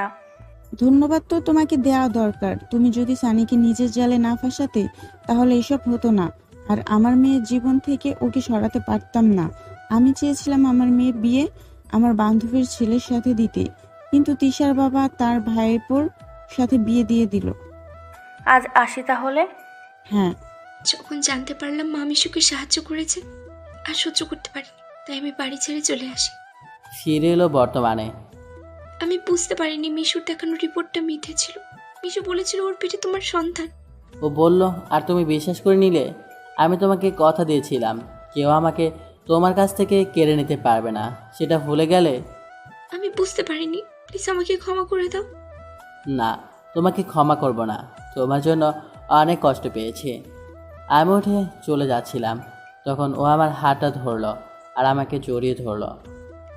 এই 5 বছর আমিও অনেক কষ্ট পেয়েছি, আর পেতে চাই না। আর কষ্ট পেলে আমি যে মরে যাব। এই পাগলি, তোমার কিছু হলে আমিও যে বাঁচবো না। আমিও জড়িয়ে ধরলাম। এখন বাইরে চলো, সবাই অপেক্ষা করছে। হ্যাঁ চলো। আমরা বাইরে এলাম, দেখি বাবা মা চাচা চাচি আমাদের জন্য বসে আছে। আমরা যেতেই, তাহলে মান অভিমান সব ঠিক হলো? দুজনে কেঁদে চোখ একদম লাল করে ফেলেছে। তোদের এই মান অভিমানের জন্য আমাদেরও কষ্ট পেতে হয়েছে। সরি বাবা। আজ থেকে আমরা আবার আগের মতো থাকবো, আর পরশু ফিরে যাব। বাবা যাওয়া সম্ভব নয়। কেন? সমস্যা কোথায়? আসলে আমি যে কাজের জন্য এসেছিলাম সেটা শেষ করতে আরও কয়েকদিন সময় লাগবে, আর তিশারও স্কুল আছে, এখান থেকে বদলি হতে সময় লাগবে। হ্যাঁ মা, কিন্তু আমি ভাবছি চাকরিটা ছেড়ে দেব। কেন? এতদিন তুমি ছিলে না, নিজের চলার জন্য চাকরি করতাম, কিন্তু এখন তুমি আছো। তুমি চাকরি করো, তাহলে আমি করব কেন? তাহলে তুমি কি করবে? সংসারের কাজ করব, তোমাকে ঘুম থেকে তুলে অফিসে পাঠাবো, আর সারাদিন মার সাথে আড্ডা দিব। ঠিক বলেছিস, অনেকদিন ধরে শাশুড়ি বৌমা মিলে আড্ডা দেই না, এখন থেকে রোজ দিব। যাক, স্কুলের ছোট ছোট বাচ্চাগুলো তোমার পানিশমেন্ট থেকে বেঁচে যাবে। কি বলতে চাও তুমি? তুমি যেভাবে তোমার শিক্ষার্থীদের দাঁড় করিয়ে রাখো সেটা থেকে বেঁচে যাবে। তোমাকে আমি এত সময় পরে এক হয়ে আবার ঝগড়া, এখন বন্ধ কর সব। মা বললো বলে ছেড়ে দিলাম। আমরা সবাই কথা বলছিলাম, কিন্তু চাচি চুপ করে বসেছিল। হয়তো চাচির সাথে তিশা এখনও কথা বলেনি, হয়তো এখনও রাগ করে আছে, কিন্তু আমি সব ঠিক করে দিব। মা মেয়েকে আবার মিলিয়ে দেব। তিশা এখনও ওর মার উপরে রেগে আছে, এই জন্য রাগ করে আছে। চাচির কোনো কথা বলছে না, সব কিছু করতে হবে। তিশাকে এটা বোঝাতে হবে চাচি ওনার ভুল বুঝতে পেরেছে, এর জন্য তিনি অনুতপ্ত। কি হলো, কোথায় হারিয়ে গেলে? তিশা কথায় ঘোর কাটল। হ্যাঁ সানি শোন, তুই হোটেল থেকে খাবারের অর্ডার কর, আমরা সবাই আজ একসাথে খাবো। ঠিক বলেছ, অনেকদিন ধরে সবাই একসাথে খায় না। তাহলে যা, সবার জন্য খাবার নিয়ে আয়। ওকে, আমি নিয়ে আসছি। বাবা, আমার জন্য অনেকগুলো চকোলেট আনবে। আচ্ছা মামনি, অনেকগুলো নিয়ে আসবো। আমি সবার জন্য খাবার আনতে গেলাম, সবার পছন্দের খাবার নিয়ে ফিরছি। তখন মনে হলো লিজার চকলেট নেওয়া হয়নি, সাথে তিশার জন্য নিব, কারণ লিজার মতো তিশাও পছন্দ করে।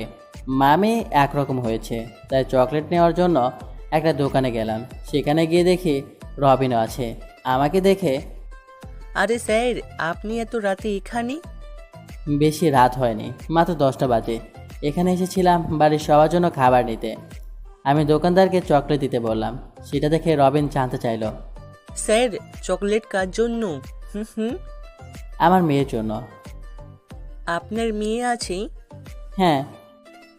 আগে তো বলেনি, তার মানে আপনি বিবাহিত?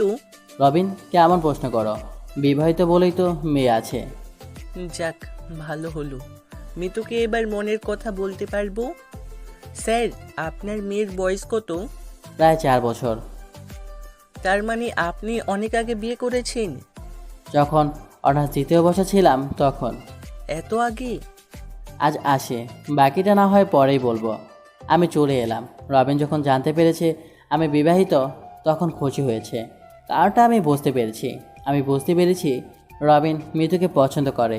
কারণ মিতু যতক্ষণ আমার কেবিনে থাকে রবিন বাইরে বারবার ঘোরাঘুরি করে, যতক্ষণ না মিতু বের হয়। খাবার নিয়ে পৌঁছে গেলাম। গিয়ে কলিং বেল বাজাতেই তিশা দরজা খুলে দিল। এত দেরি করলে যে? চকলেট আনতে দেরি হয়ে গেছে। খাবারগুলো নিয়ে ভিতরে গেলাম। বাবাই, আমার চকলেট। এই নাও। এত চকলেট, কিন্তু এত চকলেট খেলে মা বকবে না? আমি তো আছি, আর আমি তোমার মাকে ঘুষ দেব, তাহলে তোমার কিছু বলবে না। কি দিবে? তোমার মাও চকলেট পছন্দ করে, তাই চকলেট দিলে মা কিছু বলবে না। বাবা মেয়ে কি কথা বলো এত ফিসফিস করে? না, কিছু না তো মা। বলেই দৌড়ে চলে গেল। আমি তিশার হাতে ওর জন্য আনা চকলেটগুলো দিলাম। মনে রাখার জন্য ধন্যবাদ। আমার ধন্যবাদে তো হবে না, চকলেটের বদলে আমাকে অন্য কিছু দিতে হবে। কি? যা আগে রোজ সকালে একটা করে দিতে। তুমি না, চলো সবাই বসে আছে। সবাই একসাথে খেলাম। খাওয়ার পর সবাই খুব ক্লান্ত, ঘুমিয়ে পড়া দরকার। কিন্তু তিশার ফ্ল্যাটে বেডরুম মাত্র 2টো, তাই বাবা মা আর চাচা চাচি আমার ফ্ল্যাটে চলে গেল। আজ অনেক সময় পর আমরা একসাথে হয়েছি। লিজা ঘুমিয়ে গেছে, ওকে বিছানায় শুয়ে আমরা বেলকনিতে বসে আছি বললে ভুল হবে। বেলকনিতে থাকা বসার জন্য যে জায়গাটা, সেটাতে আরামে ঘুমানো যাবে, তাই আমি কিছুটা শুয়ে আছি, আর তিশা আমার বুকের ওপর মাথা রেখে শুয়ে আছে। আমরা গল্প করছি। তুমি চাচিকে এখনো মাফ করতে পারোনি? যা হয়েছিল সব তো মার জন্যই হয়েছিল। যা হয়েছে সব আমাদের ভাগ্য ছিল। চাচি ওনার কাছে অনুতপ্ত। তুমি চলে আসার পর উনি অনেক কেঁদেছে। প্লিজ ওনাকে মাফ করে দাও। ওকে, ভাববো। ভাবলে হবে না। তুমি খেয়াল করেছো এখানে আসার পর চাচি একটা কথা বলেনি? তুমি কাল সকালে ওনার সাথে কথা বলবে। ওকে। আচ্ছা তিশা, যদি এটা জানতে না পারতে যে আমি নির্দোষ, তাহলে কি বাকি জীবনটা আমাকে ঘৃণা করতে? আমি তোমাকে কখনোই ঘৃণা করিনি, না আর করবো। তাহলে সেদিন চলে এলে যে? আমি চেয়েছি তুমি সবসময় ভালো থাকো। যখন বুঝতে পারলাম তুমি মিশুর সাথে ভালো থাকবে, তাই তো চলে এসেছিলাম। তুমি কি করে ভাবলে যে তোমাকে ছাড়া আমি ভালো থাকবো? সরি, আর হবে না। হতে দিলে তো। এখন যদি বাড়ি থেকে বের হতে চাও তাহলে বেঁধে রাখবো। তাই করো। জানো তো, রাগুলে মাথা ঠিক থাকে না, এর জন্য কত সময় নষ্ট করে গেল। জানো তোমাকে কত খুঁজেছি। যখন অফিস থেকে সিলেট আসার কথা হলো তখন মনে হলো এখানেই তোমাকে পাবো। কি করে? তোমার মনে আছে তুমি বলেছিলে সিলেটের চা বাগান দেখা তোমার খুব ইচ্ছা? হ্যাঁ। তখন মনে হলো এখানেই তোমাকে পেতে পারি, আর দেখা এখানেই পেয়ে গেলাম। অনেক রাত হয়ে গেছে, ঘুমাতে হবে। হ্যাঁ, ঠিক বলছো। অনেকদিন ধরে তোমার বুকে মাথা রেখে ঘুমাই না, আজ ঘুমাবো। ঘুমিয়ে গেলাম। সকালে আবার সবাই এলো। সবাই অনেক মজা করছে, কিন্তু চাচি এক জায়গায় বসে আছে। আমি তিশাকে চাচির কাছে নিয়ে গেলাম। তিশা চাচির মাঝে অভিমানের বালাটা শেষ করে দিলাম। একজন আরেকজনকে জড়িয়ে ধরে অনেক কাঁদল। মা মেয়ের মাঝে অভিমানের পালাটা শেষ হলো। অফিস থেকে ছুটি নিয়েছিলাম। পরিবারের সবাই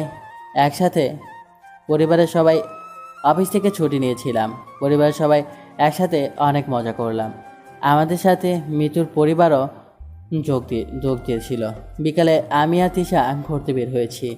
লিজা আসেনি, ওর দাদা দাদি নানানির সাথে আছে। লিজা এদের পেয়ে আমাকে আর তিশাকে প্রায় ভুলেই গেছে। সন্ধ্যায় বাসায় ফিরে এলাম। আজ আমি আর তিশা একসাথে। লিজা ওর দাদা দাদির কাছে ঘুমিয়েছে। অনেকদিন পরে তিশা আর আমি একসাথে সময় কাটাচ্ছি, কিন্তু তিশা আমার ওপর রাগ করেছে। কিছুতেই বোঝাতে পারছি না। বেলকনিতে দাঁড়িয়েছিল, আমি গিয়ে ওকে পেছন থেকে জড়িয়ে ধরলাম। কি হয়েছে তোমার? কিছু হয়নি। কিছু তো হয়েছে নিশ্চয়ই, নয়তো তুমি এত রাগ করতে না। তুমি মিতুকে শাড়ি গিফট করেছিলে না? হ্যাঁ তো? সে তো তোমার প্রেমে হাবুডুবু খাচ্ছে। মানে কেন? তুমি যে মিতুর বস ছিলে সেটা আমি জানতাম না। মিতু বলেছিল ওর বস খুব রাগী, তার জন্য আমি বুদ্ধি দিয়েছিলাম বসকে ওর প্রেমে ফেলতে, তাহলে ও বেঁচে যাবে। কিন্তু তুমি ছাড়া আজ পর্যন্ত কারো প্রেমে পড়েনি। সত্যি তো? হ্যাঁ, কিন্তু মিতু মেয়েটা দেখতে অনেক সুন্দর। কি বললে? যদি কোনো মেয়ের দিকে তাকাও না তাহলে চোখ তুলে নেব। তাহলে তুমি আইডিয়াটা কেন দিয়েছিলে? আমি জানতাম না কি ওরা তুমি ছিলে। ও তাই? চলো ঘুমিয়ে যাই। আজ ঘুমাতে ইচ্ছে হচ্ছে না। তাহলে কি করবে? এত বছর পরেও তোমাকে বোঝাতে হবে? বুঝিয়ে দিলে ভালো হয়। তাহলে বুঝিয়েই দিই। দিশাকে কোলে তুলে নিলাম, বিছানায় নিয়ে শুয়ে দিলাম। তারপর ইতিহাস। সকালে তিশার ডাকে ঘুম থেকে উঠলাম। আজ বাবা মা চাচা চলে যাবে, আমরা কয়েকদিন পরে যাব। তাই সবাইকে ট্রেনে তুলে দিয়ে তিশা আর লিজাকে স্কুলে নামিয়ে দিয়ে আমি অফিসে গেলাম। অফিসে কাজ করছি। একটা প্রয়োজনে আমি রবিনের কেবিনে যাচ্ছি। কেবিনে ঢোকার সময় দেখলাম রবিন প্রপোজ করার প্র্যাকটিস করছে।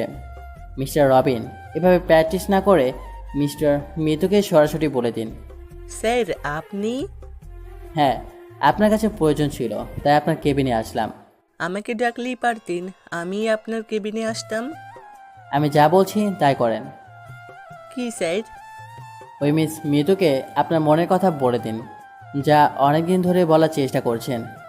না স্যার, ওইসব কিছুই না।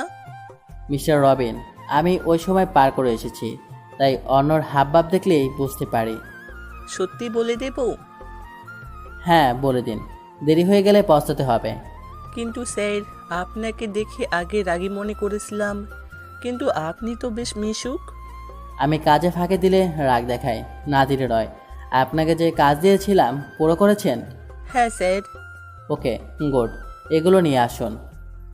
অফিস শেষ করে তিশা আর লিজাকে আনতে গেলাম। সেখানে তিশা আমাকে বাকি টিচারগুলোর সাথে পরিচয় করে দিল।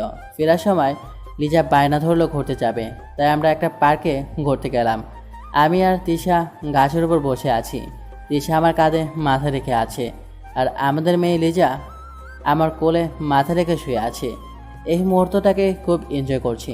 জীবন থেকে অনেক সময় চলে গেছে এই মান অভিমান নিয়ে, আর সময় নষ্ট করতে চাই না। বাকিটা জীবন সবার সাথে কাটিয়ে দিতে চাই। আমরা পার্কে বসে গল্প করছি, তখন দেখি রবিন আর মিতু পার্কে এসেছে, আর রবিন মিতুকে প্রপোজ করার প্রস্তুতি নিচ্ছে। তিশা চলো। কোথায় যাবে? চলো, গেলেই বুঝতে পারবে। আমরা ওই জায়গায় গেলাম। আমি তিশাকে দেখালাম রবিন মিতুকে প্রপোজ করছে। মিতু ম্যানেজার বেচারা কত কষ্ট করে প্রপোজ করলো। আমাদের দেখে, আপু তুমি? হ্যাঁ, ঘুরতে এসেছিলাম, দেখলাম ছেলেটা তোকে প্রপোজ করছে, তাই দেখতে এলাম। ছেলেটা কে? কলিগ। তুমি জানো কিভাবে? স্যার আপনি এইখানেই? এইভাবে আমি তিশাকে বললাম। মানে? ওরা আমার অফিসেই কাজ করে। তার মানে কতদিন ধরে চলছে এসব? আগে শুরু তো হতে দাও। আমি সাহস না দিলে রবিন আজও বলেই পারতো না। তার মানে অফিসের কাজ বাদ দিয়ে লাভপুরের কাজ করছো? আরে না, শুধু ওদেরটা। আর মিতু বেচারা তোমাকে অনেক দিন ধরে তোমাকে পছন্দ করে, বলার চেষ্টা করছে, কিন্তু বলতে পারেনি, তাই বেচারাকে গ্রহণ করে নাও। রবিন আর মিতুর ব্যাপারটা শেষ করে আমরা ফিরে এলাম। কয়েকদিনের মধ্যে সব কাজ শেষ করে নিলাম। তিশা ওর চাকরি থেকে রিজাইন করে নিয়েছে। আমি বলেছিলাম চাকরিটা করতে, কিন্তু করো না। এবার বাড়ি ফেরার পালা। রবিন আর মিতুর বিয়ে ঠিক হয়েছে, খুব তাড়াতাড়ি ওদের বিয়ে। এখানে আবার আসতে হবে ওদের বিয়েতে। মিতুর পরিবারের সবার কাছ থেকে বিদায় নিয়ে চলে এলাম ট্রেন স্টেশনে।